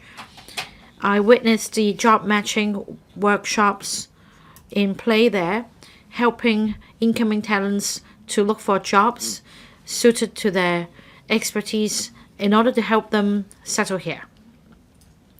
So I acknowledge the work of Hong Kong Talent Engage in supporting talents. Mr. Yim Gong, in his amendment, refers to fostering a love for Hong Kong among Hong Kong migrant talents, guiding various types of talents to cultivate the belief of putting down roots in Hong Kong and serving Hong Kong in long term. This is very true. Only if new migrant talents treat Hong Kong as their home will they have a sense of belonging and contribute to our society. It is very important to build and support the talent pool. In September this year, the Hong Kong Talent Engage established the Talent Plus volunteer program. Together with the Agency for Volunteer Services and other NGOs, different volunteering opportunities are provided to incoming talents so that based on their expertise and their interests, talents can give play to their potential through providing voluntary services. This is also one step to integrating our talents into the community and promoting interaction and exchange so as to build a harmonious and inclusive society for all. According to a survey, many of the new migrant talents have come to Hong Kong with their families. To keep them here, we need to make sure that their children will adapt well to our education system. There are views that local education resources should be made available to all incoming talents and children, and flexible modes of charging school fees should be adopted as well. Now, against that, balancing that against the needs of local students and parents, this would provide more choices for incoming talents and the children, be it direct subsidy schools, public sector or aided schools. Families can have regard to the children's abilities, interests, inclinations in deciding which school they should go for. Apart from a guide on the local education system on Hong Kong Talent Engage, the incoming talents have no access to other information. They should be given the guide on primary and secondary schools in Hong Kong as well. According to the Global Talent Ranking published in 2024, Hong Kong ranked the 9th. In the third plenum, the central authorities has provided Hong Kong with this mission of building an international hub for our high caliber talents. We need to attract and keep talents here so as to bolster our status, playing the dual role as providing support to our country and developing ourselves into an international hub, talent hub. Mr. Lam Meng Kwong. Thank you, Deputy President. The government has made active efforts to draw for talents in recent years. In the past 3 years, over 100,000 talents have come to Hong Kong through various admission schemes. 60,000 of them came under the Top Talent Pass scheme, and 80% have secured jobs in Hong Kong. Many of them are in the financial services industry. It is expected that they will bring $34 billion of economic contribution to Hong Kong. I thank members for the invaluable views, for us to have a better understanding of the needs of incoming talents. Apart from giving them jobs, we also need to help them with children's education and other livelihood matters. Now, here are my suggestions on how we keep them to stay in Hong Kong for long-term development. On employment, the government should promote job matching. Regular surveys should be conducted on manpower resources, and job vacancies should be released in the public domain on a timely basis. The government can set up an online platform to provide one-stop service portal for incoming talents. We can disseminate information about job vacancies and the latest progress to help them find jobs. The government can also step up liaison with enterprises by holding major job fairs on a regular basis. The job fairs can provide face-to-face interview opportunities and exchange opportunities. We can also hold seminars to provide career guidance and training for incoming talents to help them seek employment. Second point, about 120,000 dependents have come to Hong Kong along with the incoming talents under talent admission schemes. These incoming talents need to arrange for school places for their children. However, because of the discrepancies between the local education system and that of mainlands, their children run into difficulties. The government should provide more support. There should be a detailed introduction of the types of schools in Hong Kong, such as the eligibility criteria, admission requirements, curricula, etc.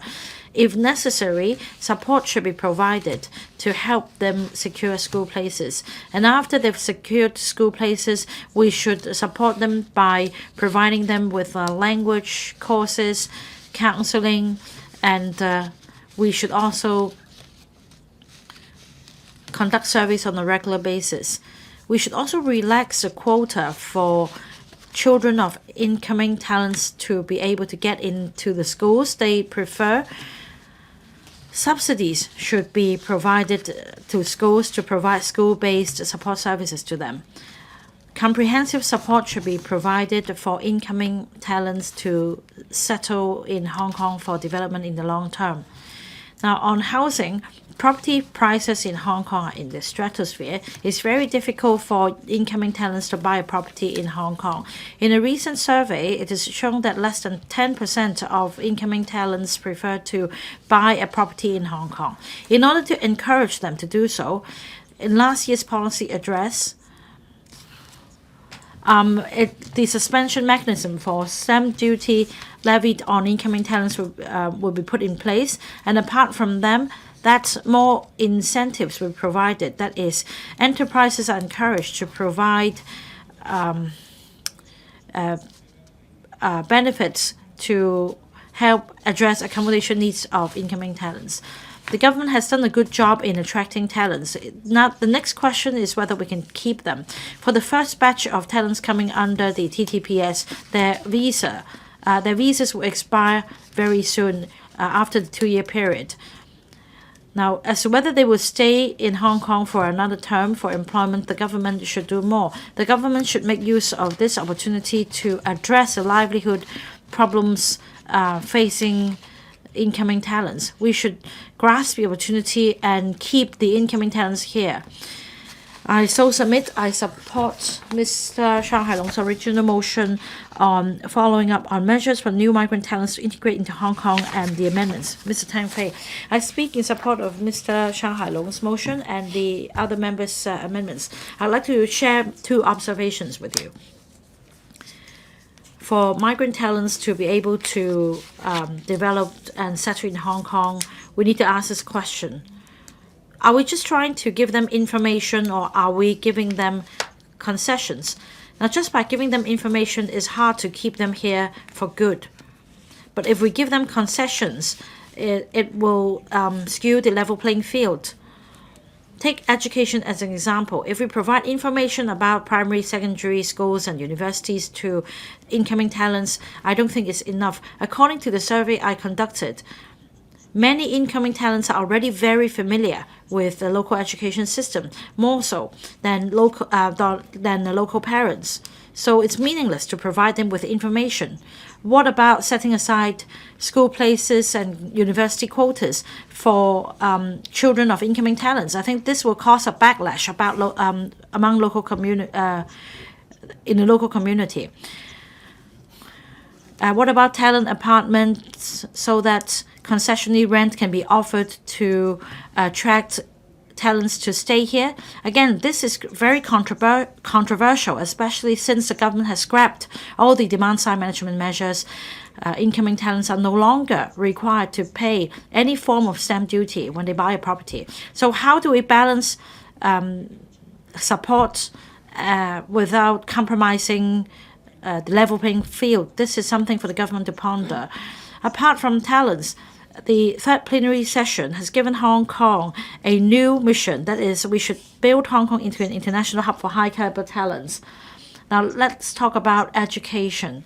We need to publicize the diversity of our education. We have different forms of institutions.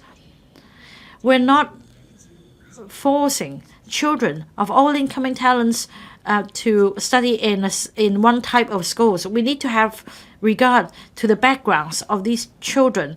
There are different types and different bands of schools in Hong Kong.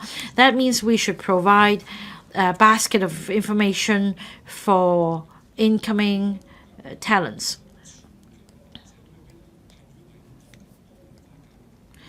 Around the world, the trend is to promote diversity in education. It is the increasing trend that we attach more importance to the quality of teaching. Now, it is also the national strategy that we should strike a balance between exam-oriented education and teaching learning. We should let incoming talents and local parents understand the advantages that we enjoy. We have diversity. We are not asking everyone to study in a Band 1 school. Otherwise, it would be impossible. For high caliber talents, I agree with what Mr. Lam Chun Sing said. That's in relation to importation of labor or talent emission and demand and supply of manpower.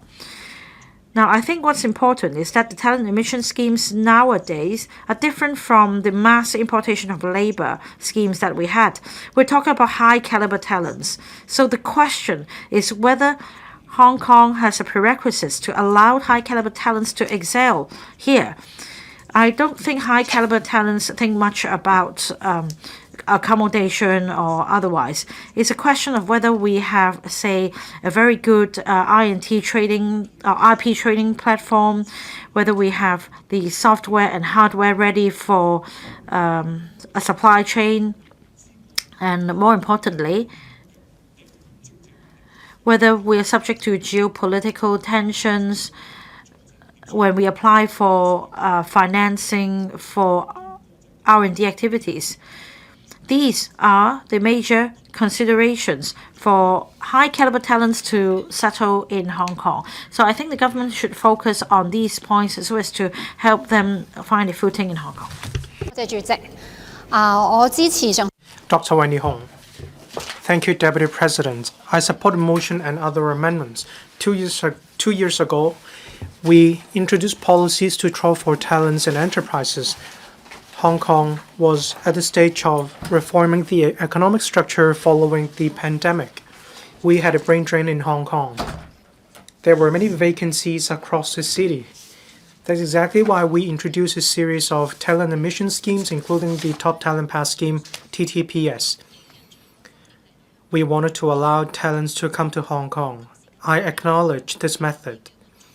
After these 2 years, we see that we have already exceeded our targets. But there were some issues in these 2 years. Some incoming talents didn't really come to Hong Kong.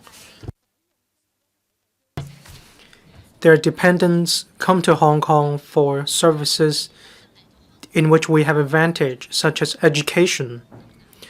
Some incoming talents have difficulty finding a job, or they go to sectors which have a lower threshold, hence a mismatch. However, for some sectors that had vacancies, there are still vacancies at present.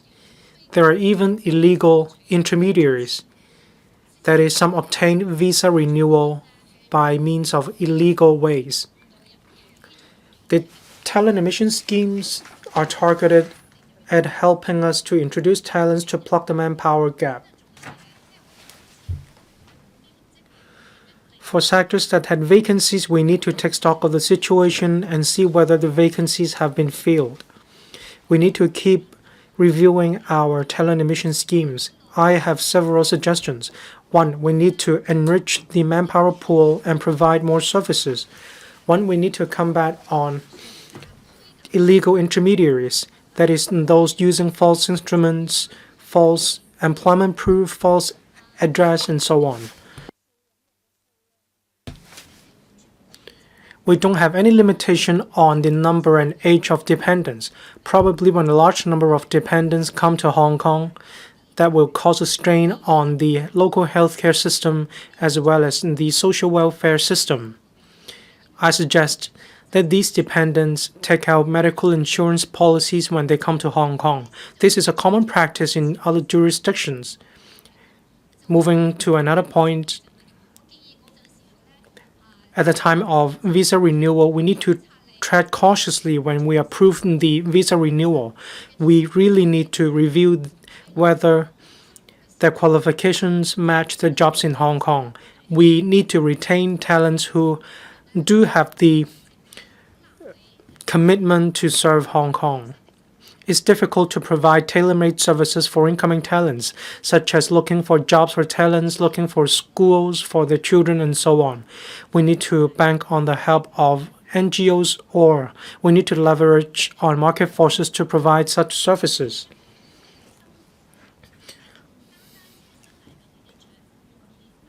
It's not just difficult for incoming talents to have their children being admitted to schools that they like. This is also difficult for locals. The demand will always outstrip the supply. We can only rely on community organizations or the government to provide information. We need a level playing field. There should be a legal way for incoming talents to have their students to be admitted to the schools that they like. The third plenum said that we have to develop Hong Kong into an international hub for talents.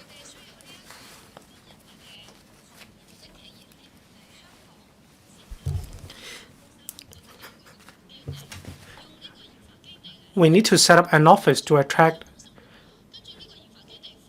talents to come to Hong Kong. Then they will also provide service to mainland China.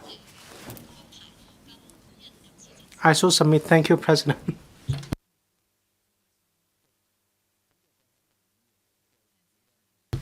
Mr. Chu Kwok-keung. Thank you, Deputy President. I support the motion and the amendments.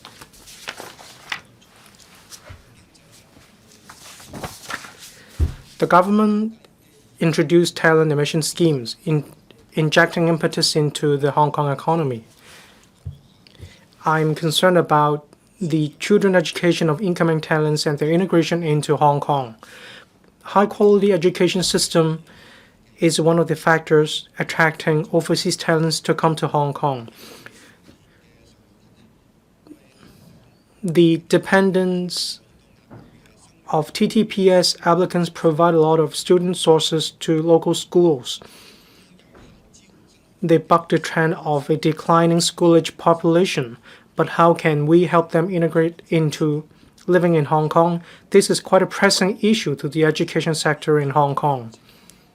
Regarding some courses provided for incoming talents, children, these are half-day courses.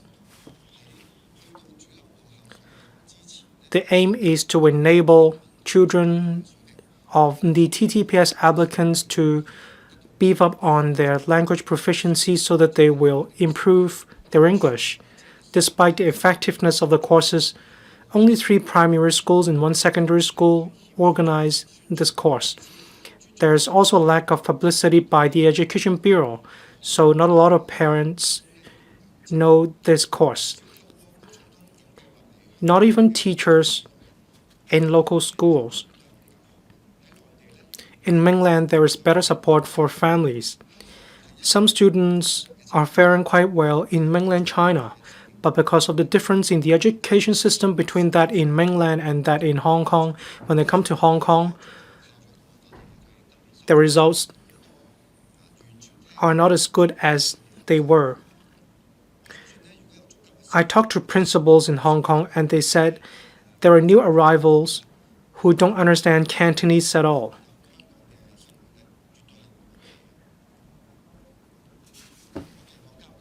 I expect that the Education Bureau will work harder and will prompt more schools to hold these courses. We should use vacant school premises to organize these courses. The government should also step up publicity in order to benefit more students.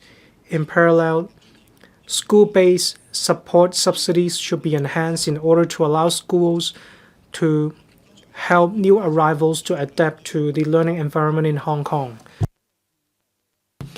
I suggest that the Education Bureau should set aside one quota in each class in the school place allocation exercise for the dependents of new arrivals. This can encourage talents to come to Hong Kong, and this can also help counter the issue of school closure. We received a complaint indicating the fact that some apply for TTPS and come to Hong Kong, but then they actually don't have the intention to come to Hong Kong. They do so just because they want their children to be admitted to the Hong Kong DSE in Hong Kong. Afterwards, they can enroll themselves in JUPAS in Hong Kong. Eventually, they want to be admitted to a local UGC-funded university. This is an abuse of the mechanism. The Education Bureau should review the situation. If there is such a case, relevant measures should be put in place in order to combat this phenomenon. The Education Bureau should also set the public straight on the education policies in order to minimize misunderstanding. After all, the government is responsible for helping new arrivals to adapt to the life in Hong Kong. If they fail to integrate into the life in Hong Kong, they will eventually choose to leave Hong Kong. If Hong Kong has the determination to draw for talents, please don't remember to retain talents. They also matter. I so submit. Thank you, Deputy President. Professor Priscilla Leung. Thank you, Deputy President. I speak in support of the motion and the amendments. In the maiden policy address of the Chief Executive, he mentioned trawling for talents already. In the past few years, I saw that the government has been exhausting all means to trawl for talents full steam ahead. We have an aging population. It's important to trawl for talents, and this is a strategy for many countries. In Hong Kong, when it comes to trawling for talents, we need to see the grand scheme of things.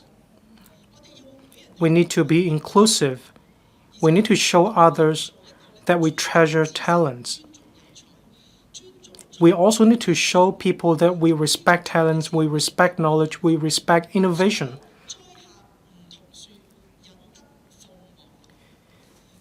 We need to build on our own strengths in order to attract talents to come to Hong Kong. Well, I believe I have a say in this area.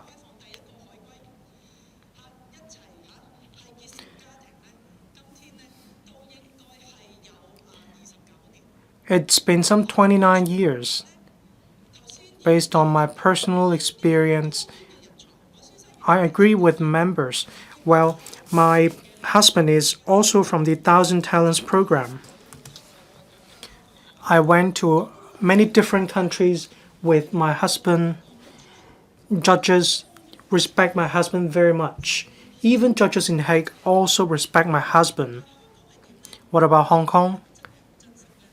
Does Hong Kong treasure talents? Well, I can only say not many people know about the real situation.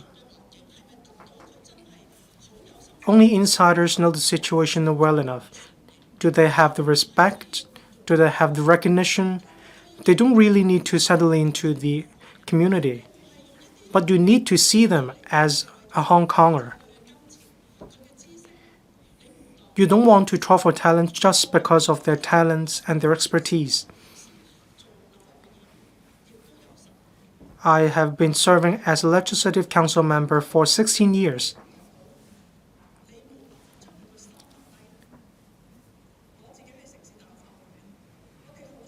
I worked in the School of Law in the City University of Hong Kong.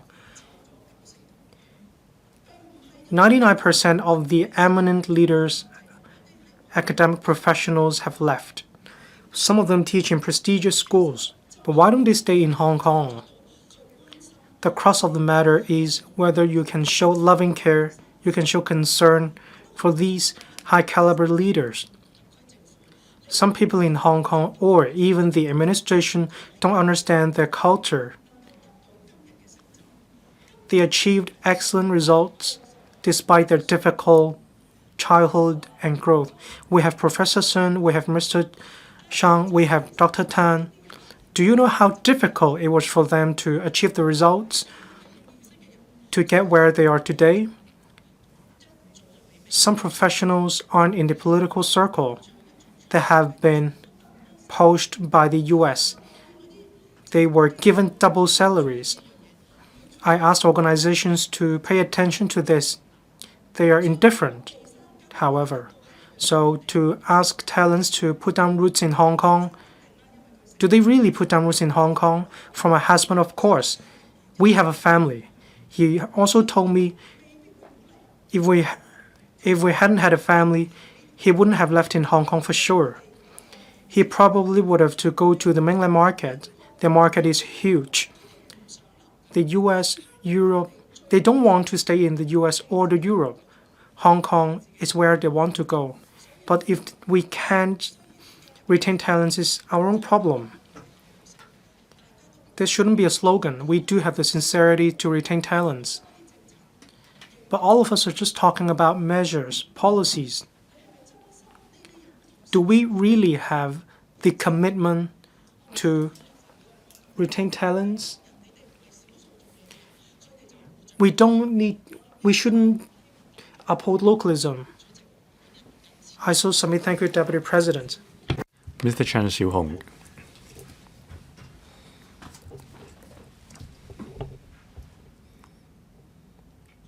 Deputy President, I speak in support of the motion moved by Mr. Shang Hailong that is following up on measures for new migrant talents to integrate into Hong Kong. I also support the amendments moved by the two other members.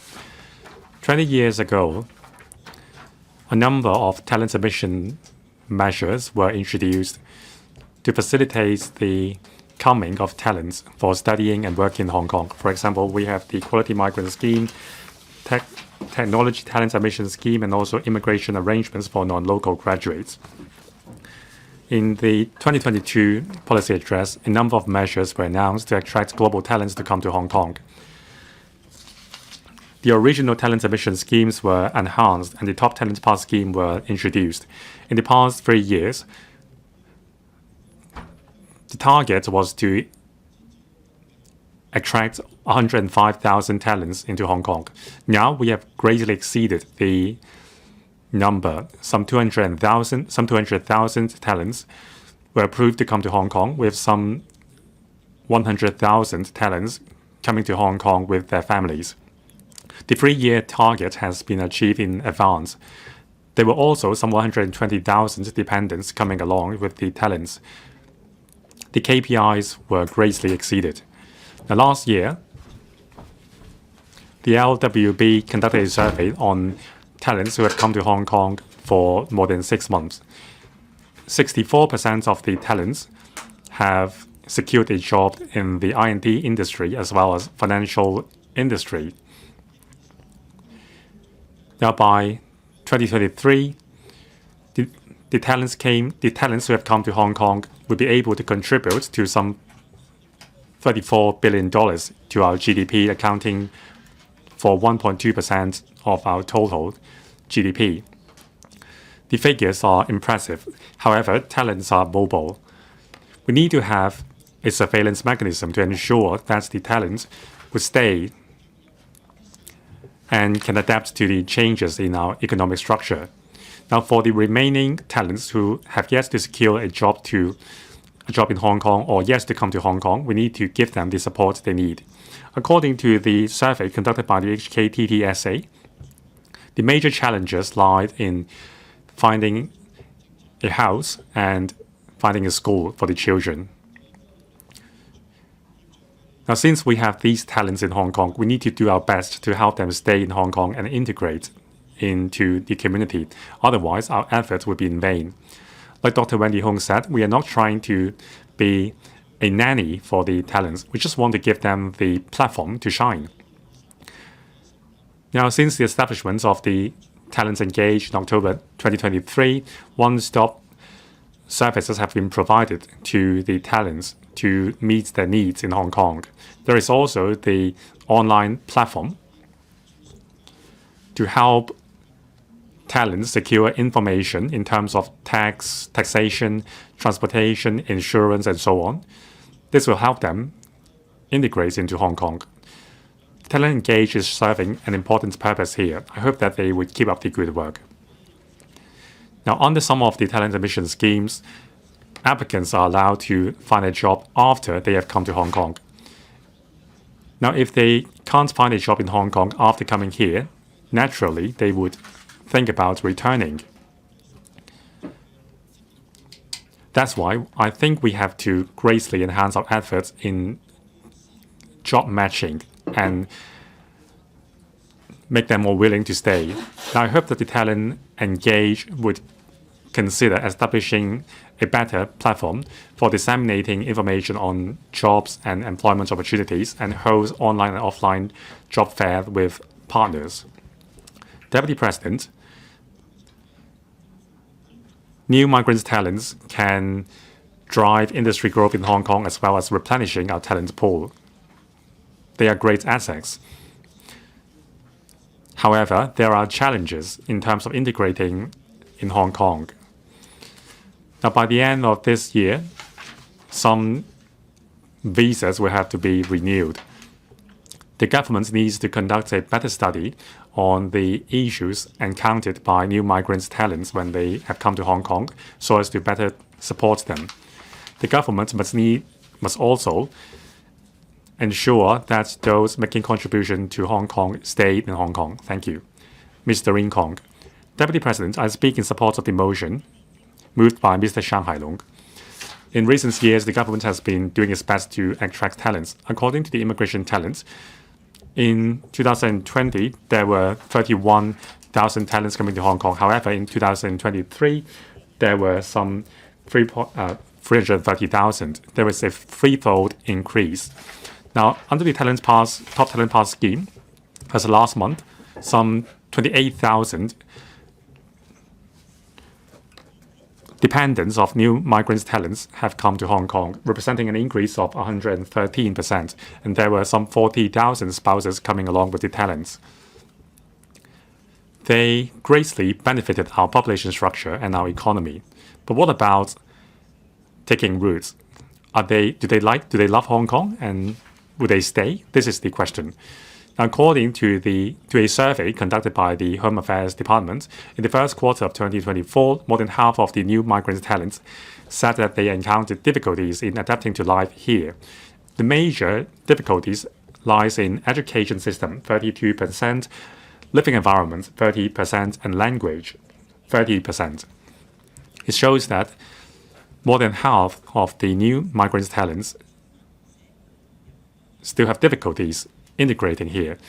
Now, there are 4 integrations: structural integration, including housing, labor market, education, and welfare system; cultural integration, including familiarity and knowledge about the society and places and so on; interaction, including community and social capital; and identity integration, that is, establishment of an identity. Now, they are interacting and interlaced factors. Among them, language and social barrier and language and social integration are the most difficult. In terms of language, we have 2 languages and 3 dialects. According to figures, in 2022, 90% of Hong Kongers use Cantonese as their first language. Now, compared with 2022, there has been an increase of compared to 2002, there has been a 14% increase of population using Putonghua as a first language. However, there is still a barrier. Now, cultural and language integration is closely related to the integration in the other three aspects. We need to pay attention to this. Now, immigrants, popular country of immigration, including Singapore and Australia, conduct a lot of courses to teach new immigrants the languages, and there are also networking courses and peer support networks. However, Hong Kong's integration policy is more narrowed. This is a dual-way process. We have to consider the need of new immigrants as well as the locally born. Now, new migrant talents have been coming to Hong Kong in the 6 digits. It would affect the job market and also affect on the distribution of resources. How can we ensure that there is harmony between new migrant talents and local Hong Kongers? The Hong Kong SAR government needs to pay attention to this as well. Finally, we need to make the system more flexible and enhance living condition.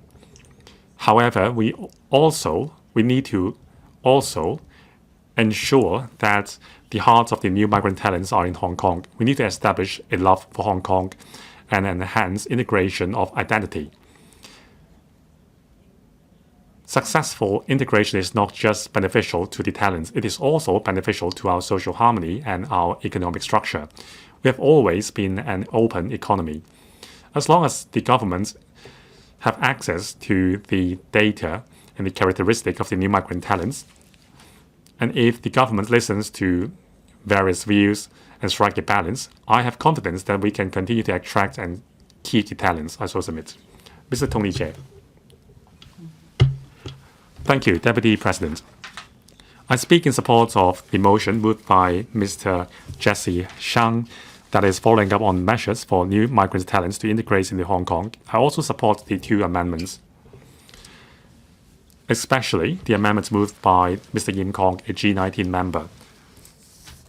He focuses on fostering a love for Hong Kong among new migrant talents. We need to ensure that they would take roots in Hong Kong, and we need to cultivate a belief in them of putting down roots in Hong Kong and serving Hong Kong in the long run, and enable them to live and work in peace and contentment in Hong Kong and create a siphon effect. These are very important points. Hong Kong is not just a gateway for them. We don't want them to return to their hometown after getting the Hong Kong ID card or a Hong Kong SAR passport. We don't want them to leave Hong Kong and pursue a career elsewhere. We want them to see Hong Kong as their home and contribute to the development here. Deputy President, I was born in the mainland. I am a senior migrant talent. Decades have passed. I completed my study here, I found a job here, and I got my professional qualification here. I found my partner here, and I established my family here. I am now a true Hong Konger. I am also a true Chinese. I am contributing to the development of Hong Kong and the country. There is no conflicts, and I attach equal priority to them. Now, as a member of the G19, I moved a resolution on developing our talent admission policy. I'm pleased to see that most of the recommendations made by G19 were accepted by the government. A series of measures were introduced to attract capital and businesses. The threshold for admitting non-local university students was relaxed. In last week's policy address, the Chief Executive announced the relaxation of the capital investment entrance scheme. Applicants are allowed to invest in residential properties, provided that the transaction price is higher than $50 million, and also the requirements on the restriction on part-time work by non-local, non-full-time students was relaxed. Now, these are all recommendations made by G19 and myself. These will help Hong Kong retain talents. These measures will encourage talents from the mainland and overseas to take root in Hong Kong. Deputy President, I received a call for help. An employer would like to renew the permits of a non-local talent. However, maybe because of the sheer number of cases to be handled, the immigration department failed to approve the case before the deadline. In the end, that employer had to terminate the work of the employment of that new migrant talent. I think that is very sad. Now, if the bottleneck lies in the inefficiency of the government, why can't we extend the permit of stay temporarily? Recently, there were reports that there were mainland students using fake education qualifications using false credentials to enroll in local universities. And there are also suspected cases of using fake credentials, fake addresses, and fake employment record to come to Hong Kong. The LWB and the Immigration Department need to step up on cracking down on these cases. Especially, they need to crack down on unscrupulous intermediaries. At the same time, the government shouldn't make the procedures too cumbersome because of a small group of black sheep. I so submit. Mr. Bill Tang. Thank you, Deputy President. I speak on behalf of the ATU. I would like to share with you the views of FTU. Now, the motion is following up on measures for new migrant talents to integrate into Hong Kong. In the past 2 decades, an issue of great concern to FTU is about the integration of new arrivals in Hong Kong. So these are people making use of one-way visa to move to Hong Kong. We hope they are able to integrate into the community as soon as possible, so they won't be discriminated against because they have because the one-way visa means they no longer have a household registration on the mainland. So Hong Kong is their home. So we've made that very clear. We encourage them to integrate into Hong Kong. Here, we're not talking about new arrivals. We're talking about new migrant talents or incoming talents. So are they really talents? Of course, the report has been released saying that they are creating a value of some $300+ million. But then I want to put it the other way. Why is it that 40% of the incoming talents are unable to find jobs because they can't find suitable work here? And they even if they are given approval, they don't plan to come and work here. And that's the second point. Third question is, are they truly talents? So I hope the government will give this careful thought. Just now, Lam Chan Sheng has expressed her concerns. Now these people come to Hong Kong, maybe they are not taking up high-end jobs. Rather, therefore, they affect the job prospects of local workers. This is something of concern to us. We need to take proper measures to monitor that. So why do we welcome them here? Because we want them to fill certain vacancies. These are high-end vacancies. These are vacancies with the skill requirements that we don't have in Hong Kong. So that's why we want the talents to come here. We want them to contribute to our development. They want them to bring their family along.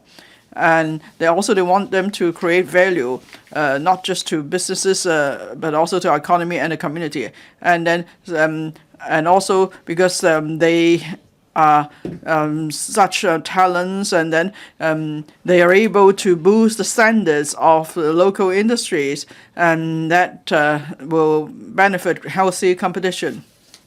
So that's why the government must continue to assess the various talent schemes to see if they can achieve the objectives I just mentioned. FTU supports the motion because we want Hong Kong to develop into an international hub for high-caliber talents. So in terms of bringing in talents or making use of talents, we need to do better. But then we have reservation about Dr. Johnny Ng's amendment. He said we should encourage businesses to hire migrant talents. Now, but we should actually, but jobs should be given to someone on a merit basis. We shouldn't just consider whether the person is a migrant talent or not. Now, if we are talking about local workers first, if that's the government's policy, and then at the same time, we want to encourage enterprises to employ new migrant talents. So are these two in contradiction to each other? And if that's the case, maybe local residents will look at the matter differently. So that's why we need to be very careful with the choice of wordings. Now, at the Complaints Division of Electrical recently received a case because that is, there may be some talents who have applied to come to Hong Kong. They have no plans yet to pursue their career here, but they want their children to go to local universities and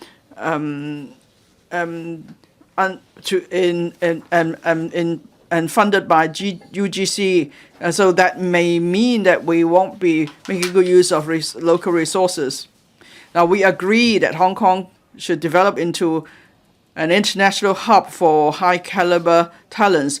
But in a course of developing this hub, there may be certain side effects, and we have to be mindful of that. Thank you. Mr. Chen Yong.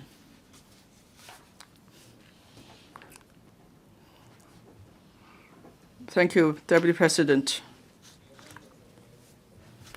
And thank you to the Secretary and Under-Secretaries on helping new migrant talents to integrate in Hong Kong. I would like to thank Mr. SHANG for moving the motion and the other two members for moving amendments. Well, if you look back at Hong Kong a few centuries back, now you know that there were hardly any indigenous residents. You know, when we were a fishing village, the fishermen came from elsewhere. So for the past 1,000 years or so, people migrated to Hong Kong, and that's why we are a hub of migrant talents. And then when we were in an economic boom, there more talents came to Hong Kong. So in the third plenary session of the 20th CBC Central Committee, President Xi Jinping said that the central authorities support Hong Kong's development into an international hub of high-caliber talents. Now, if we have more talents, then that means there'll be more capital, there'll be more room for development, and there'll be more opportunities. Now, Hong Kong is an open and pluralistic society that has connection with the world, and so that's the basis for us to develop into a high caliber talents hub. And then the government set up the Hong Kong Talent Engage to support talents coming to Hong Kong. Now, first, these people are talents, and as some members pointed out, secondly, they are not here to take away opportunities from local residents, but rather they are bringing in additional opportunities, so they're making the pie bigger. That means 1 + 1 is more than 2. Now, I know there are talents who have set up companies here. Maybe they have already established businesses overseas, and then they bring half of their office here, and they take root here, and they also hire local residents. I think there's been much achievement in this respect under the leadership of Mr. Chris Sun. But then we need to follow up on their cases, because they want to start businesses or bring in more talents, but then they need to take care of their own needs as well. Maybe their children need schooling, and they want to buy or rent a property. They don't know where to go, so district councillors and other local groups could help them. and then they probably want to learn more about Hong Kong, about our culture and values and so on. And then now some talents come here and they then just move in their own circle. That's not ideal. It's better that they integrate into Hong Kong. And so they will mingle with local talents and residents, and then that they make Hong Kong their home and they put down roots here. And then for their children and family members, they also need to integrate in Hong Kong, and there will be more opportunities for them. And now that's why we have a number of suggestions. The secretary and other secretaries here and their bureau are already offering such assistance. I hope in the community we will also offer such assistance. Then talents could focus on developing the career or business, and then the day-to-day needs will be taken good care of. Now, and also when they hire local residents, they will actually offer more opportunities to the local population. Now we need to formulate a list of future talents. That's proposal taken on board in the policy address. And there must be ways to identify talents, and then we must also actually proactively invite talents to come here.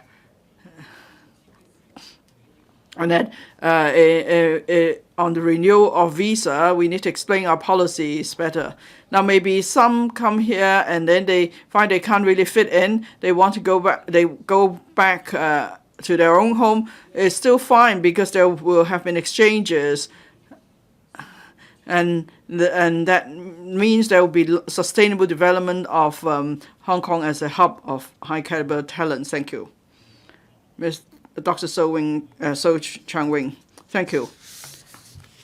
Now, starting from the end of 2022, the government introduced various talent admission schemes for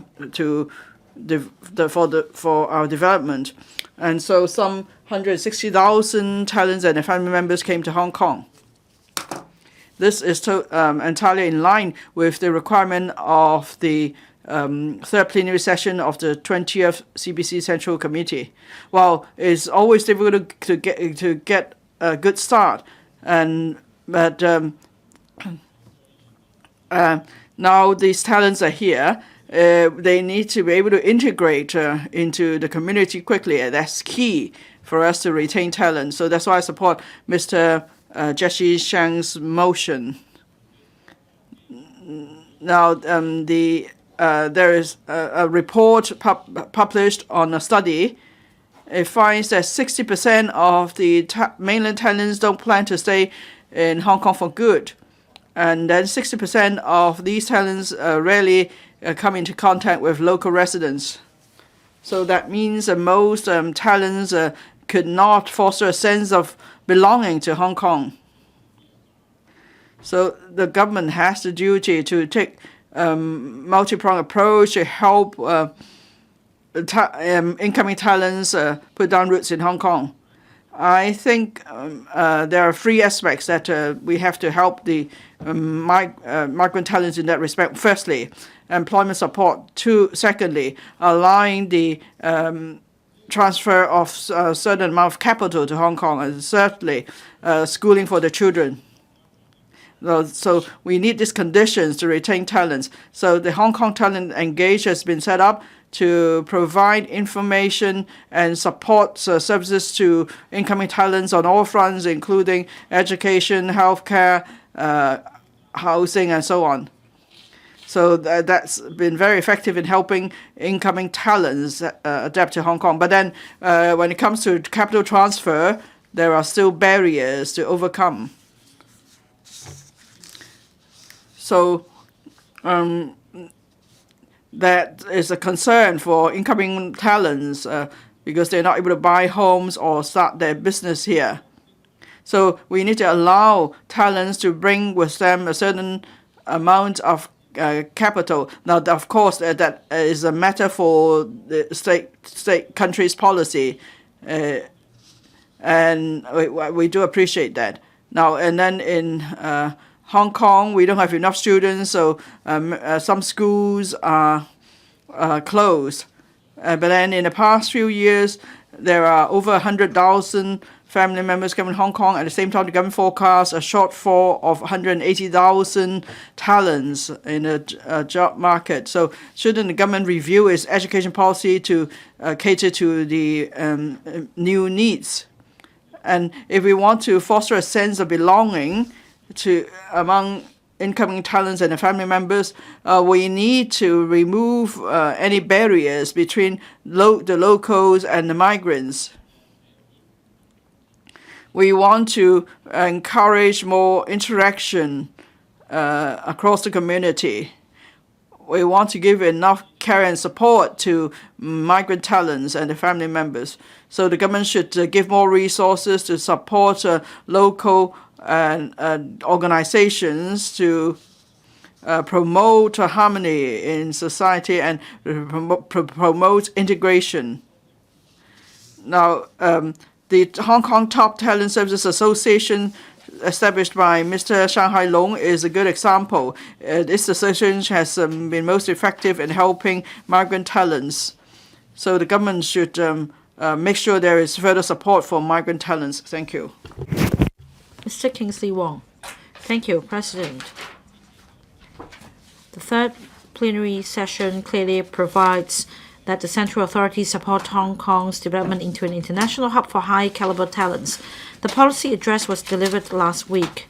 It contains measures to attract talents and retain talents. The FTU supports the talent admission measures to support the high-quality development of Hong Kong. But the next step is to make sure that they stay here for development. And we also need to play a stringent gatekeeping role to make sure that the system is not abused and that there will be mutual benefits for incoming talents to be integrated into Hong Kong as well. That is to echo what Mr. Hailong says in his motion, that they can bring positive effects to our demographic structure and labor force and inject new impetus into Hong Kong's economy. According to the survey, 70% of applicants coming under TTPS are aged 17 to 40.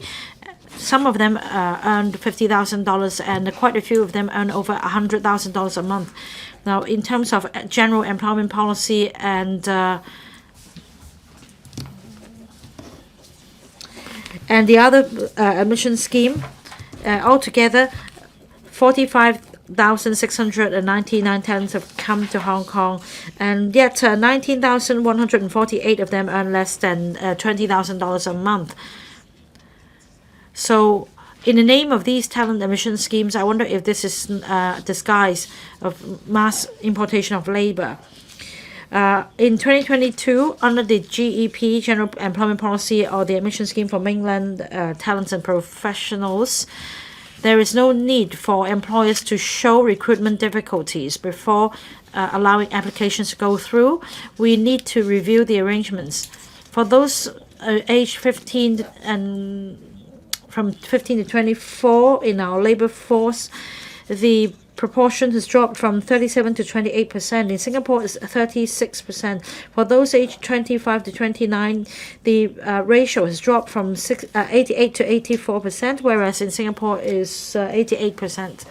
So the labor participation rate for young people in Hong Kong is on the lower side comparing to Singapore, and that is why we need to dovetail the national strategy and unleash potential in our labor force so as to create upward mobility opportunities for our next generation. As we attach importance to talent admission, we should also place equal emphasis on nurturing local talents, especially young talents. The government should review the talent list so as to echo the policy set out in the policy address, and that is to attract talents that can support the development of the 8 centers. The government should conduct precise studies to make sure that the vacancies are taken up by the right talents to bring impetus to Hong Kong's economy. Even for high-caliber talents, they have difficulties in finding a job. Some dentists have come to Hong Kong under the TTPS, but because of lack of recognition of the qualifications, he could only work as a dental assistant, and yet he couldn't even get a job in a dental clinic in Hong Kong. We need to enhance job matching services so that our talents will not leave us very soon. Many enterprises provide Cantonese language training for incoming talents to break the language barrier. The government should be more proactive in this regard so as to build a more friendly environment for incoming talents. I so submit. Mr. Peter Shiu. This is a motion debate on following up on measures for new migrant talents to integrate into Hong Kong. I thank Mr. Hailong for his motion. We have an aging population and a shrinking labor force in Hong Kong. This is common knowledge. And I think that this is also picked up by the current term of government. So the chief executive has implemented measures to troll for talents. The government has also taken on board the Liberal Party's suggestion of importing labor. Now, in terms of top talent pass scheme, enhancements to general employment policy admission scheme for mainland talents and professionals, relaxation of the tech test scheme, enhancing the arrangements for immigration arrangements for non-local graduates, as well as enhancing the quality migrant admission schemes.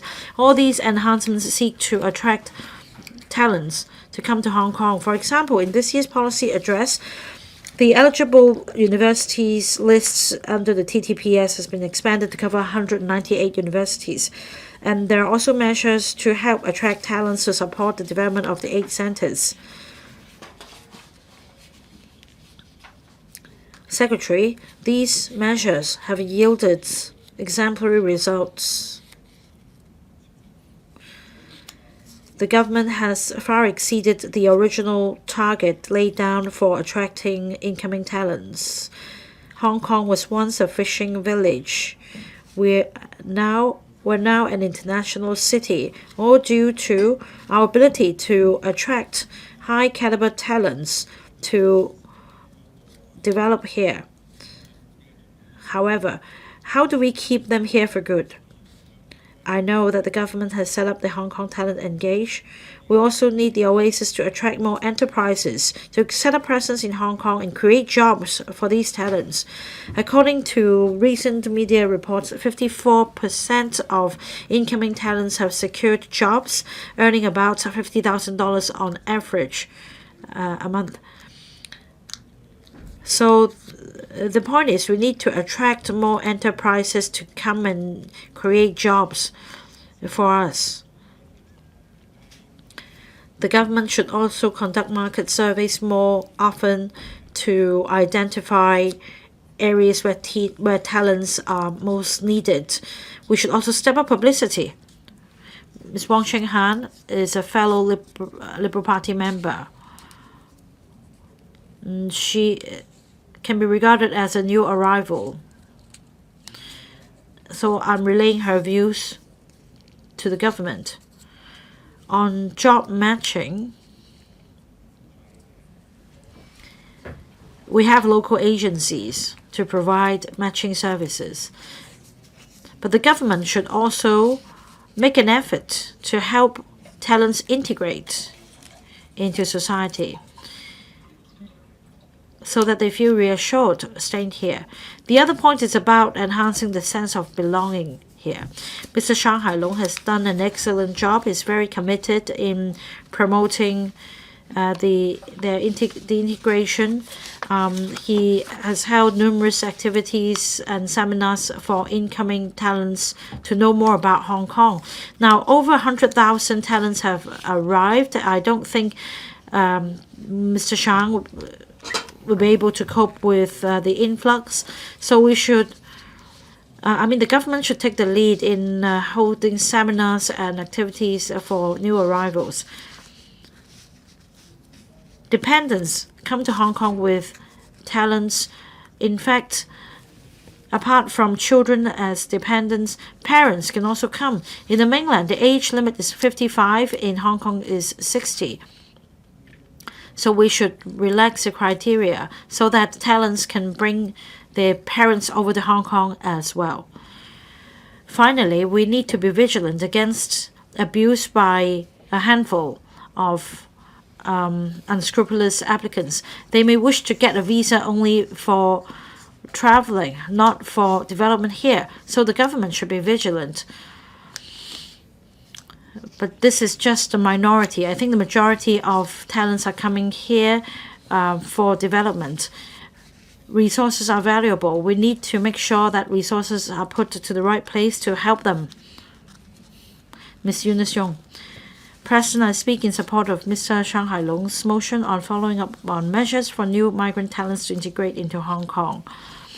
Well, I've been very concerned about population policy in Hong Kong. Together with Mr. Kenneth Leung, we chaired a subcommittee on matters relating to population policy.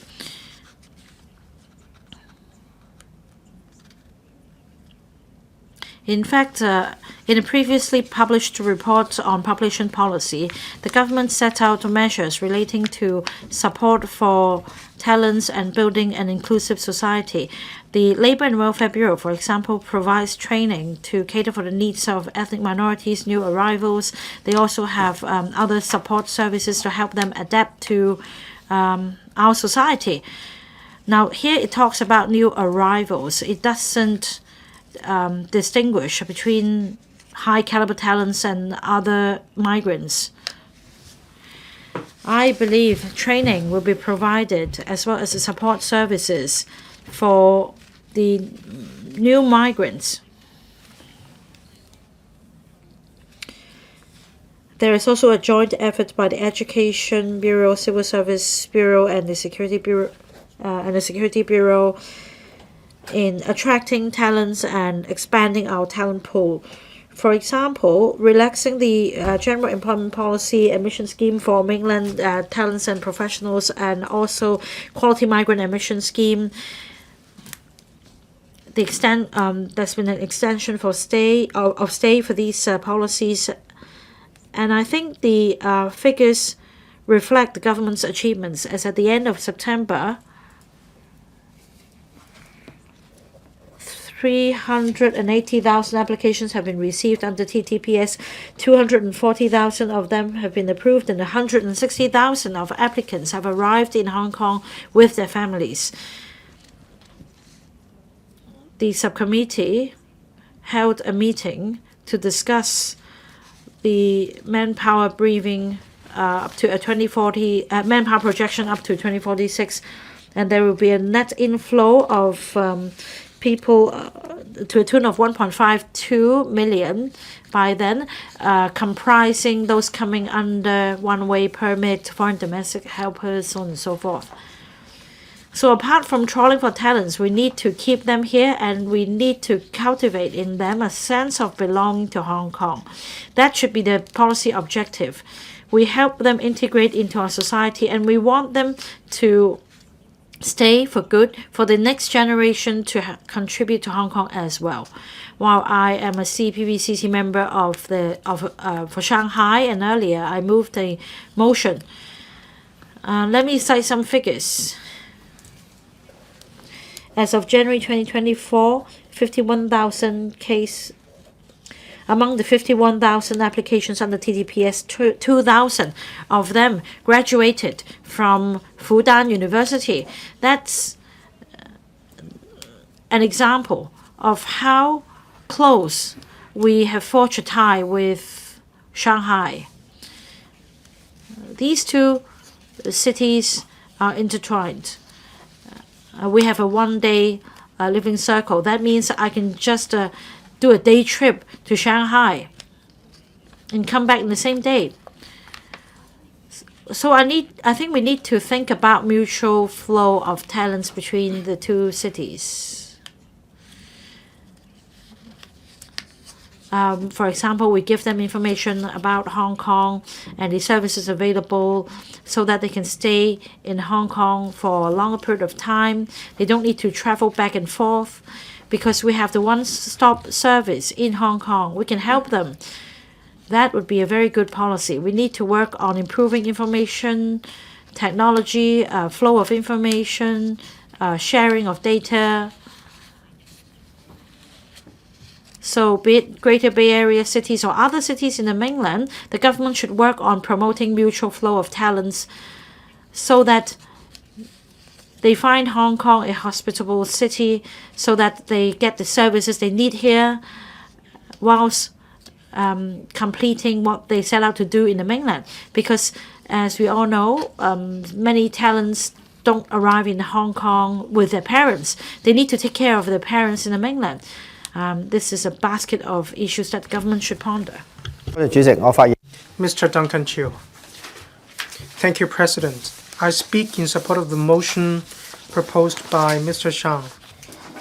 Manpower is key to our development and the development of IT. So I support the trawling for talents and retaining talents. We need to develop Hong Kong into an international hub for high caliber talents. The government implemented TTPS, Top Talent Pass scheme, at the end of 2022 and updated the talent list. In the policy address announced last week, there were measures for enriching the manpower pool in Hong Kong. That is including setting up the Committee on Education, Technology and Talents and the addition of 13 universities to the talent list, and the extension by 3 years in relation to the requirement of the high-income group under the TTPS. I look forward to trawling for more talents who will become the cornerstone of the local economy. As at late September, 380,000 applications, 240,000 have been approved, and 160,000 applicants have already arrived in Hong Kong. They are the cornerstone of the future development of Hong Kong.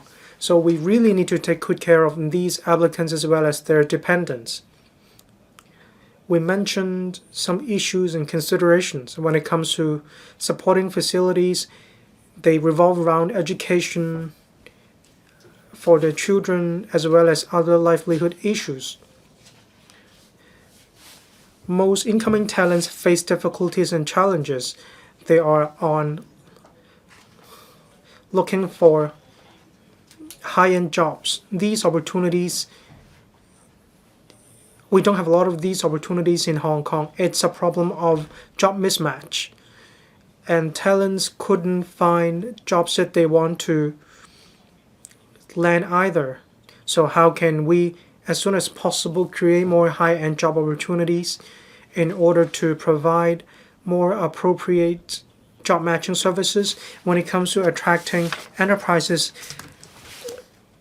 I look forward to enhancing efficiency and effectiveness so that we can provide opportunities for talents to put down roots in Hong Kong. I'd like to see the government setting up more research institutes and laboratories in order to provide more job opportunities for talents. We move to places with opportunities. So we do need these opportunities in order to retain talents. Some of your rivals told me, as did some enterprises that would like to engage talents, the procedures leave much to be desired. For example, you need to prove difficulty in recruitment. Can the procedures be streamlined? Can we draw on other places? That is, can we have a quota scheme? These measures will attract more talents to come to Hong Kong in a seamless manner.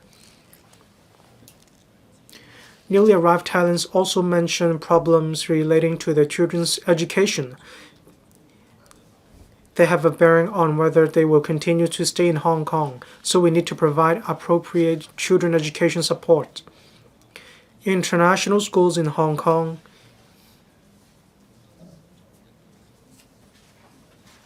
provided priority admission quotas for talents, including those from Canada, the US, and Germany.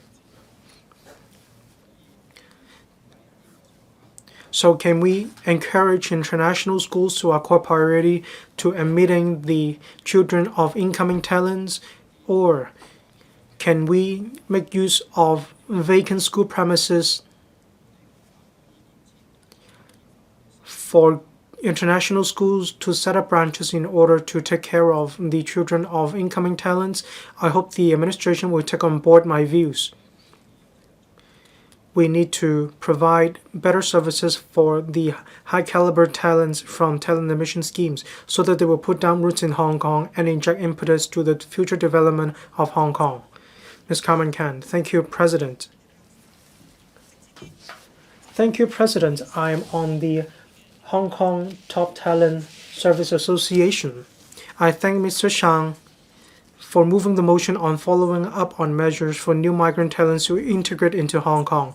Manpower resources are very important. The third plenum mentioned that we need to develop new quality productive forces, and we have the support to be developed into an international hub for high caliber talents. We need top-tier coordination and leadership. The policy address adopted my suggestions. From a top approach, we have task groups and committees to steer important policies. Manpower policies are very important policies.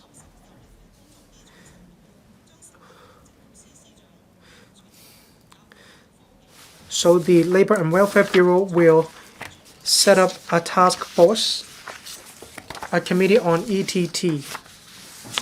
We also need to guard against abuse in order to help these newly arrived talents to settle into Hong Kong. We also need to formulate measures that are appropriate. In accordance with the government figures, there will be 180,000 of manpower shortage in Hong Kong. G19 mentioned we need to review the population policy in Hong Kong. We need to prevent any mismatch, that is, jobs without workers and workers without jobs. So we need to tie in with the industrial needs in Hong Kong. Regarding the Committee on ETT, the LWB, ITIP, and the Education Bureau, as well as the Hong Kong Talent Engage, we need to study the needs of talents that have arrived in Hong Kong. That's how we should further enhance our talent admission schemes. We also need to encourage positive competition in Hong Kong. In job fairs, on the basis of population policy, I encourage the administration to support community work. Community organizations should receive support in relation to job matching services. I also propose facilitating flow of capital. Some 75% of newly arrived talents come from mainland. Because of the relevant restrictions on mainland China, the government needs to leave no stones unturned in order to help incoming talents to fulfill their needs in order to allow them to put down roots in Hong Kong. So I have been proposing that where risks are controllable, we need to form a compliant regulatory framework on capital flow. For example, on buying a property in Hong Kong, we can draw on the Central People's Bank and the Hong Kong Monetary Authority. There's a facilitating measure involving three parties to allow the purchase of properties in another area.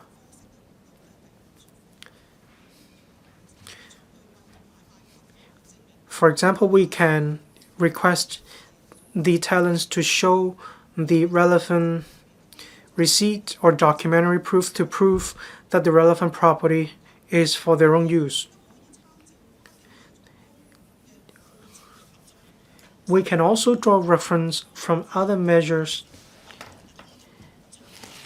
that is Wealth Connect, to allow southbound capital is compliant, safe.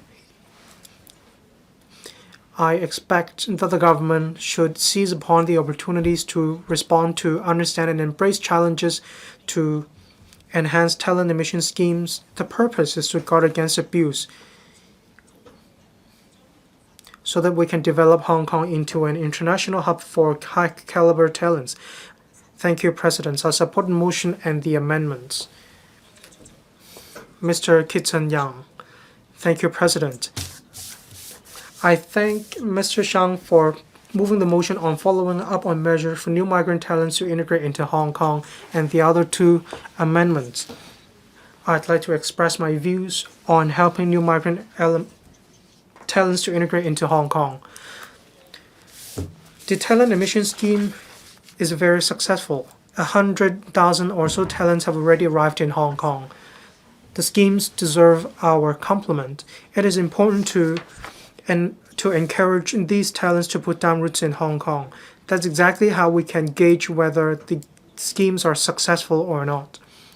If talents in the end return to their home country, then the policy doesn't serve much purpose. So how can we encourage these people to put down roots in Hong Kong? This is very important. We need to enhance our support on different fronts. Earlier on, I had the pleasure of interacting with different top talents. I asked them what they needed in Hong Kong. There are three main areas. 1, education for their children. 2, support measures. 3, employment opportunities. First of all, on children's education, when these top talents come to Hong Kong, the background is that they have a lot of choices. There's a global race for talents. They come to Hong Kong because of the high-quality education system and the abundant education resources. But even if they know Hong Kong is famous for its high-quality education system, they don't know where to look for the precious education resources. They rely on intermediaries in Hong Kong. There are many intermediaries in Hong Kong. They tell the top talents that I can arrange for interviews in prestigious schools at a certain cost. Another cost is charged when there's an interview opportunity. They are simply misleading these top talents. Based on our mechanism, it's impossible to allow them to go through the first round and make it to the second round. Even if they can do so, it's just because of the intelligence and the capability of their children. Many of them don't understand, so they are, so to speak, tricked by the intermediaries. Do they know the operation of the education system, how much support is given to these top talents? Well, we should do more in this regard. Many members also mention whether we can accord priority to the children of applicants of top talent pass schemes. We need to solve the problem. We need to retain these talents.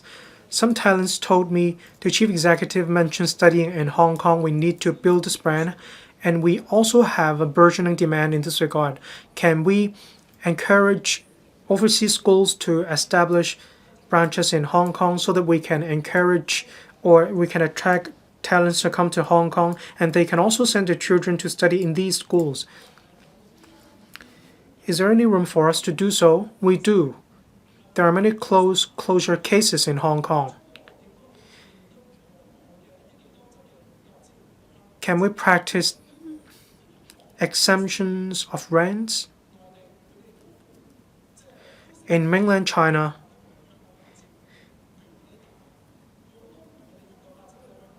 they try to attract education resources to mainland China.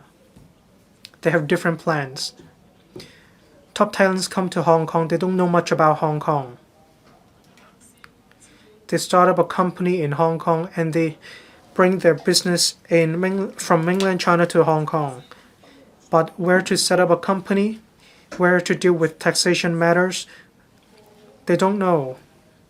Should we provide more support? I came from mainland China to Hong Kong in 1996. There were a lot of support services, pamphlets, booklets. While I was coming to Hong Kong, I also received a lot of support from PLK. Company registration, capital flow, taxation matters, we need to provide support to these talents. That's exactly how we can attract them to Hong Kong. So we need a list and support services for these talents. Mrs. Regina Ip. President, I thank Mr. Shang Hailong for moving today's motion and also the marvelous views put forward today. I would like to share some real-life experience or real-life examples with the Secretary. Many of the applicants under the Top Talents Pass scheme can come without a job. That is the main difference compared with other admission schemes. That's why they may not find Hong Kong suitable for them. Let me share with you some examples. Someone asked me to help a graduate who studied classic Italian literature, including Dante, Divine Comedy, from Rome, to find a job here. I asked the Italian Chamber of Commerce to help her. Another graduated from Fudan. They work in the banking sector and they got a permit within 1 day's time. They planned to purchase a high-end flat on Robinson Road, so I think they must be rich. Another graduate came from Shenzhen. They graduated from a famous university in Beijing. They got the temporary permits of stay in Hong Kong, but they returned to Shenzhen immediately because they didn't know what to do in Hong Kong. So one of the major attractions for talent is our international school. But if you tell the new migrants talents, but if you ask the international school to give priority admission to new migrants talents, it would be difficult because the international schools have their own policy. Now, besides the traditional international schools like the ESF and so on, we have more and more international schools like Harold's. So some graduates would like to pursue further study in Hong Kong. Postgraduate study. So I agree with the chief executive. The more the merrier, whether they are from the mainland, Israel, Russia, Ukraine, as long as they are high caliber talents, we welcome them, regardless of their nationalities or beliefs. But there is only so much we can do to help them. If they are really quality migrants, we don't need to give them so many support like nanny. In the past, there were people who swam to Hong Kong or braved the mountains to come to Hong Kong, and they became very successful. I believe, like me, many members here received calls for help. It is right that we give them help, but the applicants need to have reasonable expectation. I don't believe that every one of them need to take roots in Hong Kong. We welcome them in doing so if they can find the right job and if they find the lifestyle here suitable for them. But we don't need to become their nannies. If we are helping them in every aspect, then local graduates may ask us, why don't you help us to find a job and give us early housing opportunity? So I don't admire this mindset of asking for the governments for help. So I hope that there is reasonable expectation on the help we give to new migrants' talents. Mr. Dominic Lee. Thank you, President. Hong Kong is an international financial center. We have attracted many global talents to pursue a career here. On how we can help the new families to integrate into our society is something that we have to address head on. Like Mrs. Regina said, we shouldn't give them help every step of the way. So we need to consider our own resources. I thank Mr. Jesse SHANG for moving today's motion so that we can all chip in on what appropriate measures we can introduce to support new migrant talents without playing the role as a nanny. If you look at measures introduced in other places, like Singapore, they have an integration program for new immigrants. The idea is to offer one-stop services and information to new migrant talents concerning education, culture, lifestyle, and so on. It is mainly an information platform. So it's just like the SME service window. The idea is to provide information to help new migrant talents to integrate as soon as possible. This is something we can learn. Now, usually, for top talent scheme applicants, they are very fluent in English. However, Cantonese is important if they want to integrate into our society. We also want to maintain our unique characteristics and culture. In Canada, they have a program called Instruction on Language for Migrants to Canada. This is a program to help new migrants to integrate into their society by learning English. Now in Hong Kong, we can offer Cantonese courses for new migrant talents to help them speed up the integration process.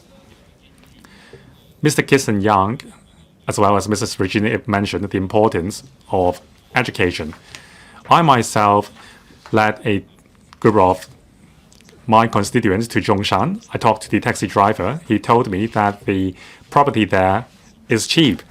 Now for a 10 square meters large flat, it only costs some $1,000 per square foot. So it just cost some 2 million RMB to buy a flat in Zhongshan. So I was pondering whether I should move to Zhongshan as well. But that didn't work because I am a legislative council member. I have to work here. But for those people who are nomad, they can move anywhere. The only concern is education. Now, I can't even move away from Kowloon Tong, not to mention Zhongshan, because the education and the education for my son centers in Kowloon Tong, as well as his extracurricular activities. So education is the highest concern. So like Mrs. Virginia Eve said, we can't give them help more than we do for our local youngsters. But we can use this opportunity to encourage more internationally famous schools to establish in Hong Kong and give the new migrant talents more choice. Now, after finishing study in an international school, most of the graduates would like to pursue further study in Hong Kong. That aligns with the goal set in the policy address. We want to establish a study in Hong Kong brand. Now, if that can be done, we can flexibly adjust the percentage of non-local students in our JUPAS. After graduation from international school, they need to secure a place in our university through non-JUPAS quotas. And also, there are DSE students in the mainland. They can come to study in our universities directly. In a nutshell, we'll have to maintain our competitiveness by harnessing the potential of the new migrant talents. We can't become the nanny. At the same time, we need to give them appropriate help in terms of education so that we can replenish our talent pool. Mr. Paul Jay.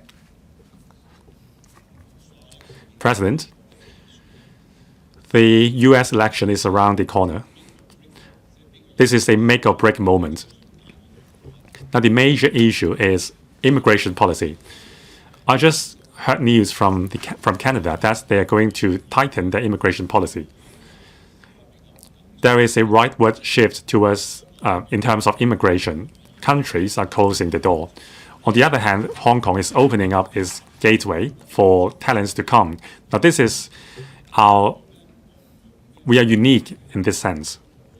Now, I would not use the terms like nanny or helping them abuse the system, like some said. But my point is, we need to be the gatekeeper. When taking in talents, if we don't have a clear point system on calculating the contribution made by the migrants to our economy, that would be bad. Like Mrs. Regina said, some people are able to come in 1 day's time. In particular, under the Top Talent Pass scheme, there were some 36,000 people who came to Hong Kong without any expertise. Now, there is a meme online. Well, it's like this is a solar-powered torch. When you say top talent, one may be thinking the height of Yao Ming. I'm talking about that kind of height. They don't need care. They don't need taking care of. They can survive on their own. We are not aiming at middle tier or low end talents who need a lot of help. I have no intention of insulting the new migrants' talents to Hong Kong. But the point is, we want them to contribute to our economy immediately. We want them to be able to integrate easily without any extra care. Hong Kong has always been an immigration city. Some 400,000 Hong Kongers have moved overseas. They also have to adapt to the living environments gradually. On the other hand, if they are top talents, we don't need to give them so much care. Otherwise, it would be unfair to local Hong Kongers.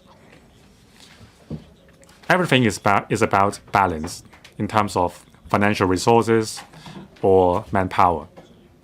On one hand, we are attracting top talents. On the other,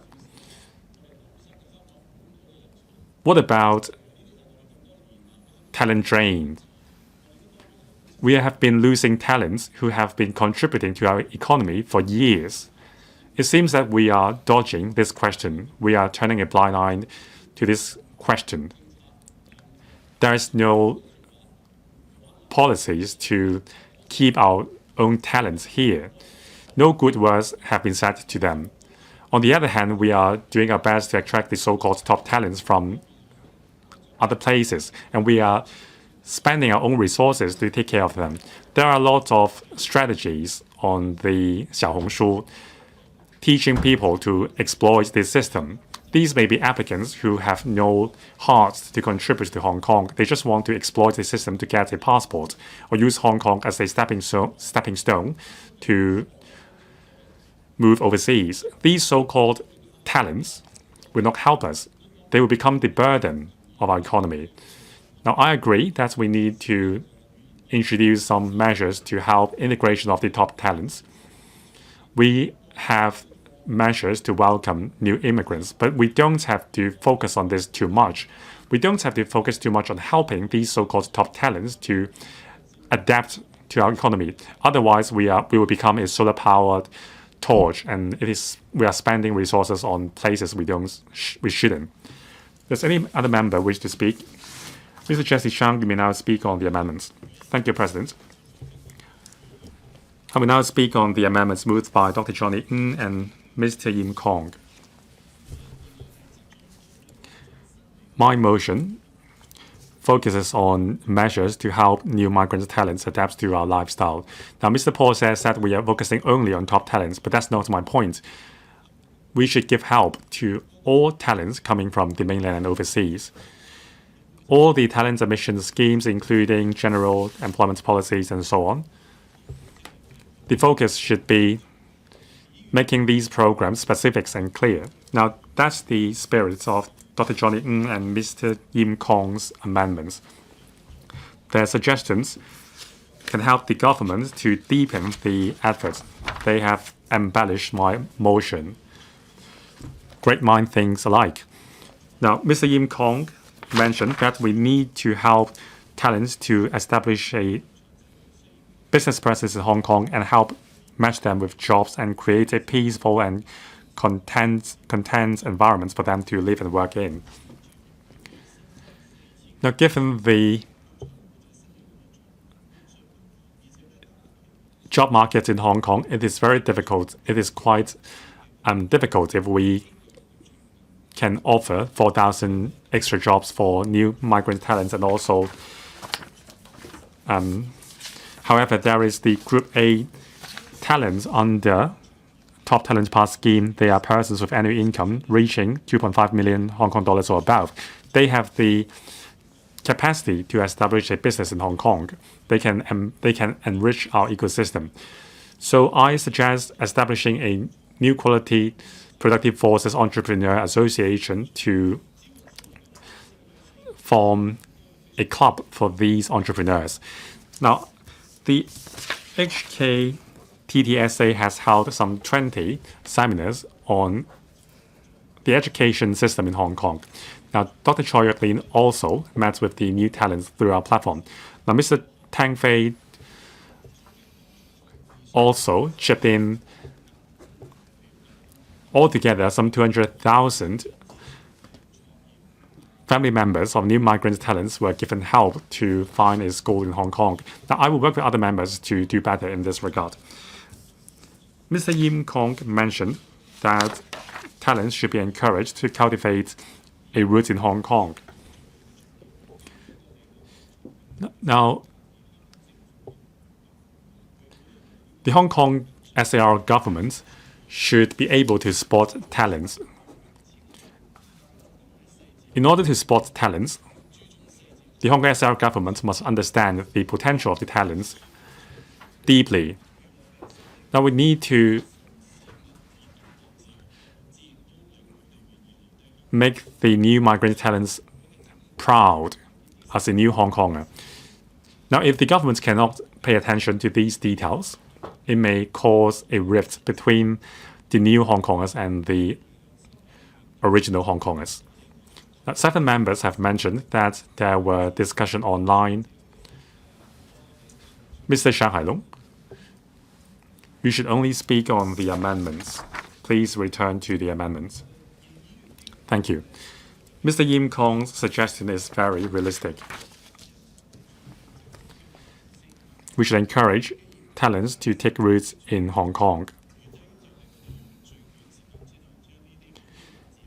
Now we need to turn this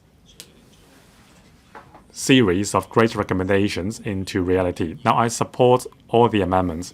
Now I also agree with most members' views. The government should take heed of our suggestions. Now, rather than just talking, I hope the government will take real actions to support the talents.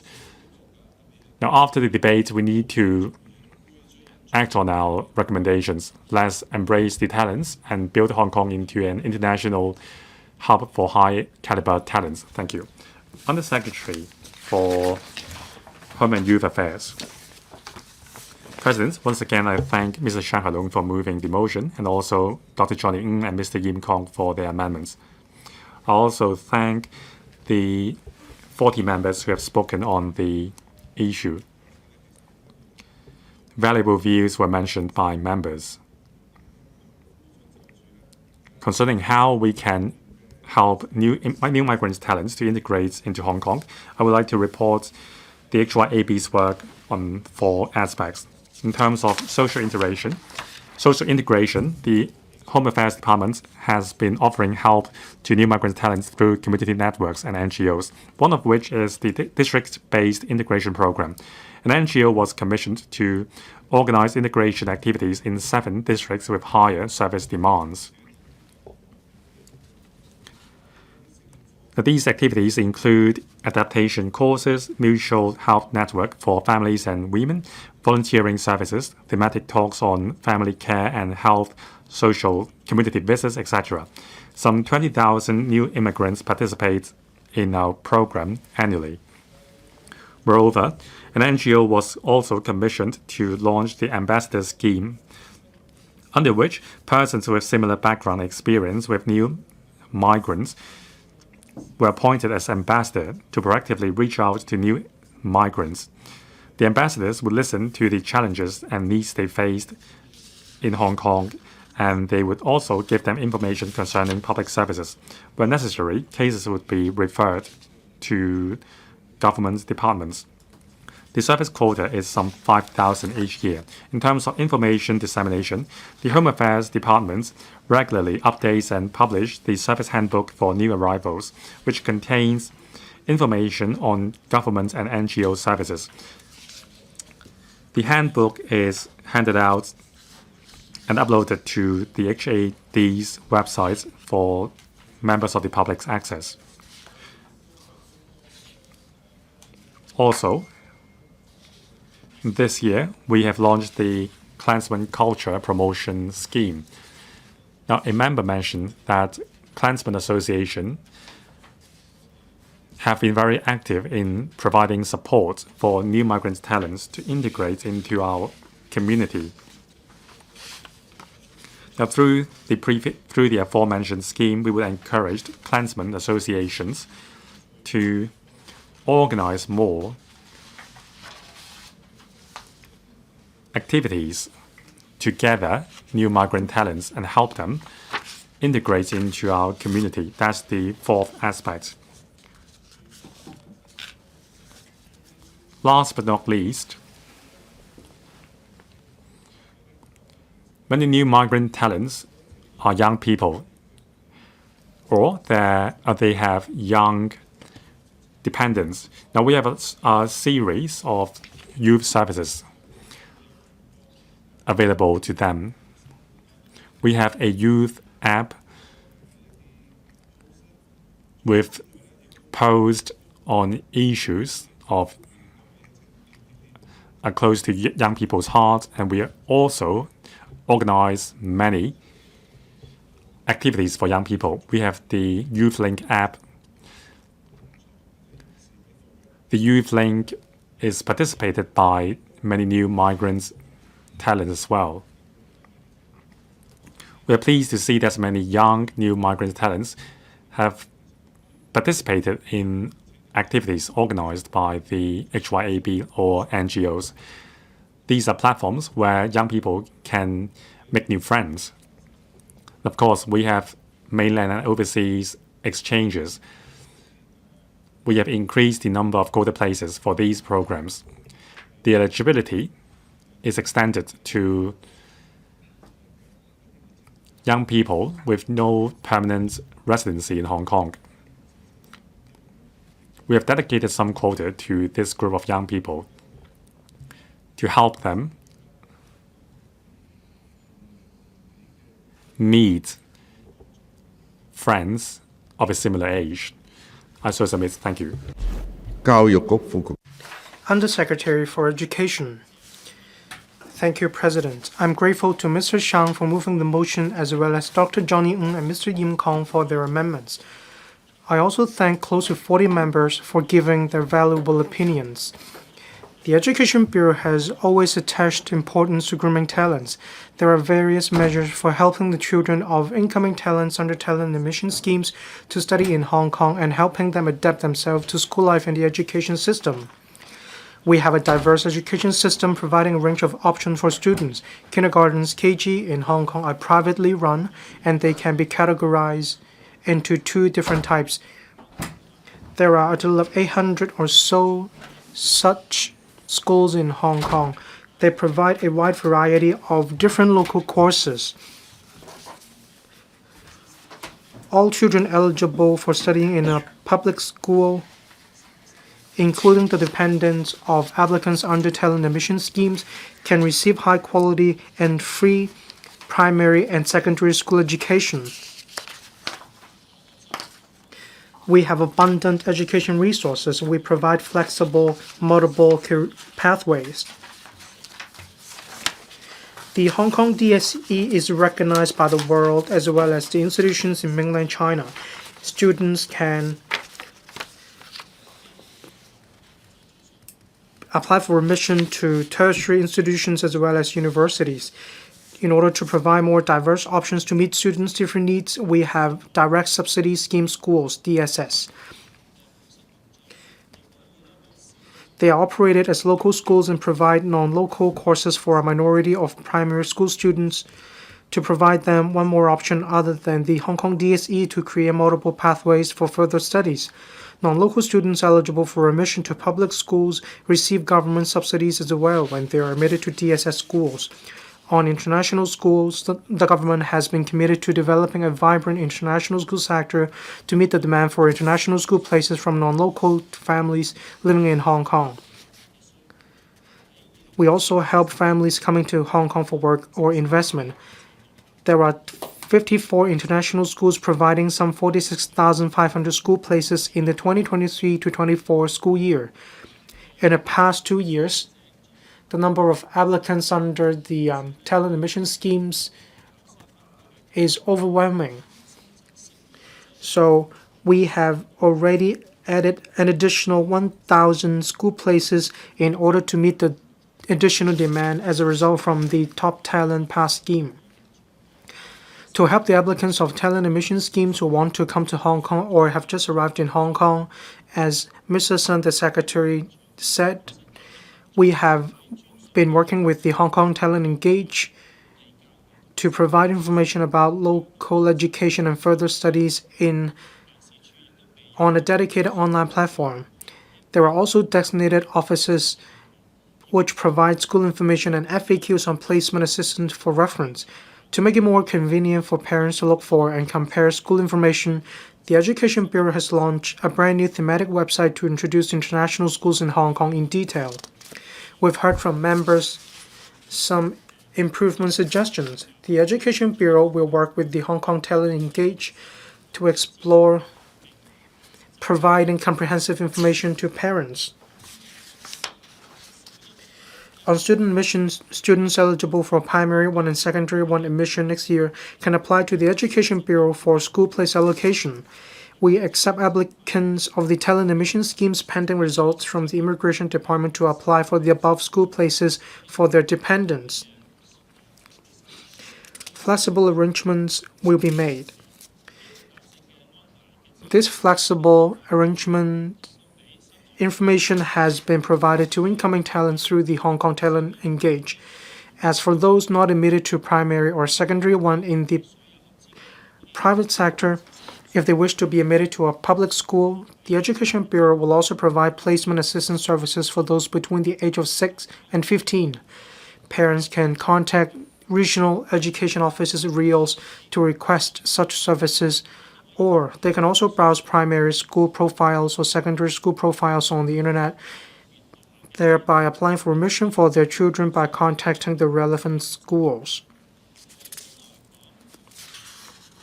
On education and support services for newly arrived children, the Education Bureau has all along been committed to helping newly arrived children to adapt to the learning environment in Hong Kong and integrate into the local community. That includes a 6-month full-time initiation program and a 60-hour induction program organized by NGOs. The contents covered language education, learning skills, personal growth and development, as well as social adaptation. On a different note, the EDB provides a school-based support scheme grant for schools to flexibly provide school-based support services such as after-school supplementary lessons and orientation activities, guidance programs, extracurricular activities according to the children's needs. We also encourage teachers to pay closer attention to the needs and adaptation of the newly arrived children and render necessary support to them inside and outside classrooms. We notice in the community there are concerns over the children of incoming talents under Top Talent Pass scheme applying for Hong Kong DSE. Afterwards, they apply for admission to universities. Some members expressed concern in this area. The government will consider reviewing the admission standards as well as the definition of local students.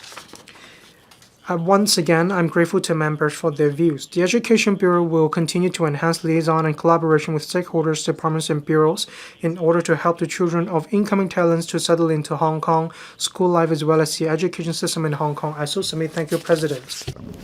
Secretary for Labour and Welfare.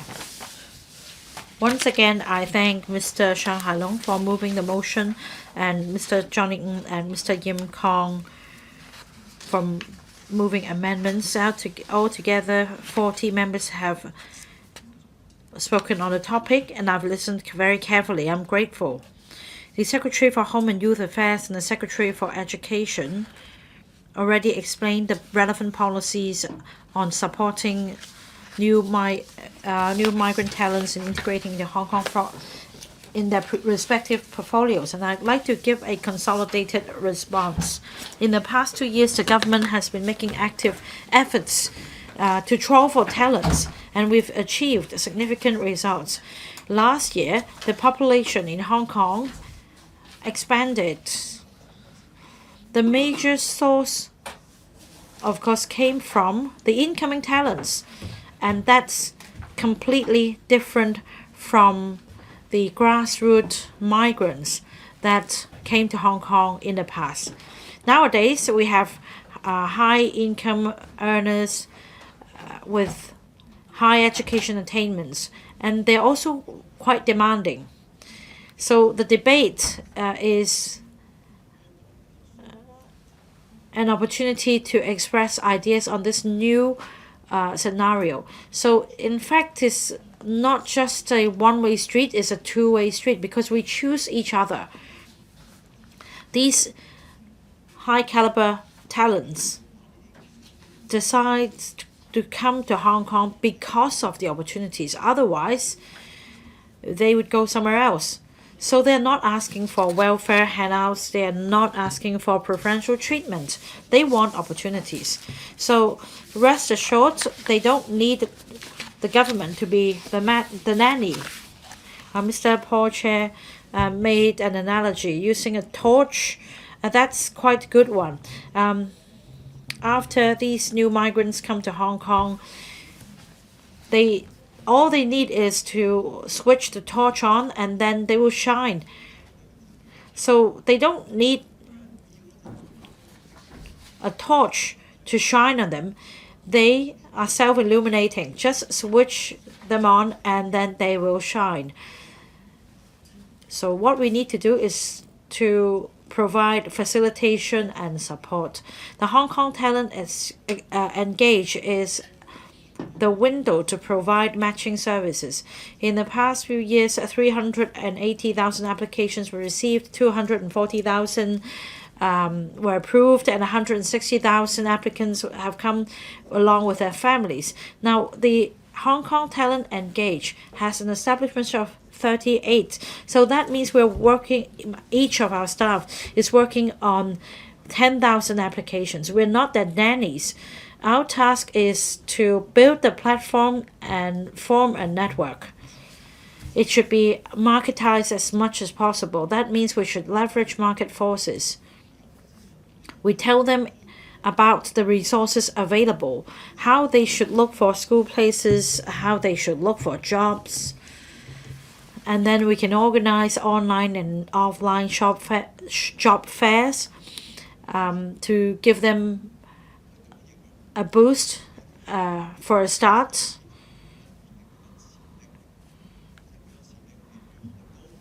For the incoming talents, we consider them talents with potential. That's why we grant them visas. They have the potential, but in order for them to stay in Hong Kong, we need to make sure that they are capable. From the time they are granted visas to the time they are granted permanent residency, they need to go through 2 hurdles. That means the next hurdle for them is visa renewal. By then, the requirements will be quite stringent. Either they have secured a job that they find suitable, or they've started their own business. Only after they go through these 2 hurdles will they become permanent residents. after 7 years. So it's not a one-way street, it's a mutual choice. They need to adapt to our society as well. We want talents who are capable of contributing to Hong Kong to remain.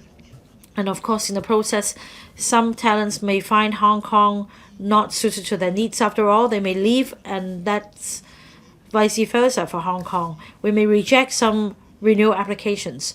We want to find our match so that we work together to contribute to Hong Kong. In fact, we should have eyes on London, New York. Their talent attraction policies don't include any welfare. They only give out opportunities.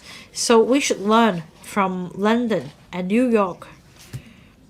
Through attracting talents, we show how important Hong Kong is as a city, and then we provide institutional advantage for them to excel. Now, our talent mix covers a very wide spectrum. We talk about talent attraction and keeping them here, and it's not a simple process. For example, for those coming in under the Quality Migrant Admission Scheme or Category A of the Top Talent Pass Scheme, they are rich. They don't need welfare. They need opportunities in Hong Kong. They need to find ways that can benefit themselves and their families by coming over to Hong Kong. And that is why for the first visa for Category A applicants under TTPS, we've extended the period from 2 to 3 years. This is exactly because we see the merit. For applicants under this category, they earn not only $2.5 million, they earn $3 million a year. And then they have higher education attainments. 90% of them are married, they have children, and they bring over their families with them. After settling in Hong Kong, 1/4 of them would start their businesses. That means they create jobs for locals instead. Even for those becoming employees, they only work for the top-notch big corporations. They are not snatching jobs from the average Joe in Hong Kong. Usually, we're talking about multinational corporations setting up a branch in Hong Kong, and that's how they become an employee of that branch. That is why they are creating jobs for our local market. If we give them more information about the merits of Hong Kong, we are creating a win-win. So that's about the visa arrangement. Now let me turn to Category C of Top Talent Pass Scheme, that young people who have graduated not more than 5 years ago without much work experience. Indeed, we should support them in securing employment here. For Category C, it's just normal for them to run into difficulties when they want to look for a job, just like local youths. They need help. So that depends on the type of talents that we're talking about.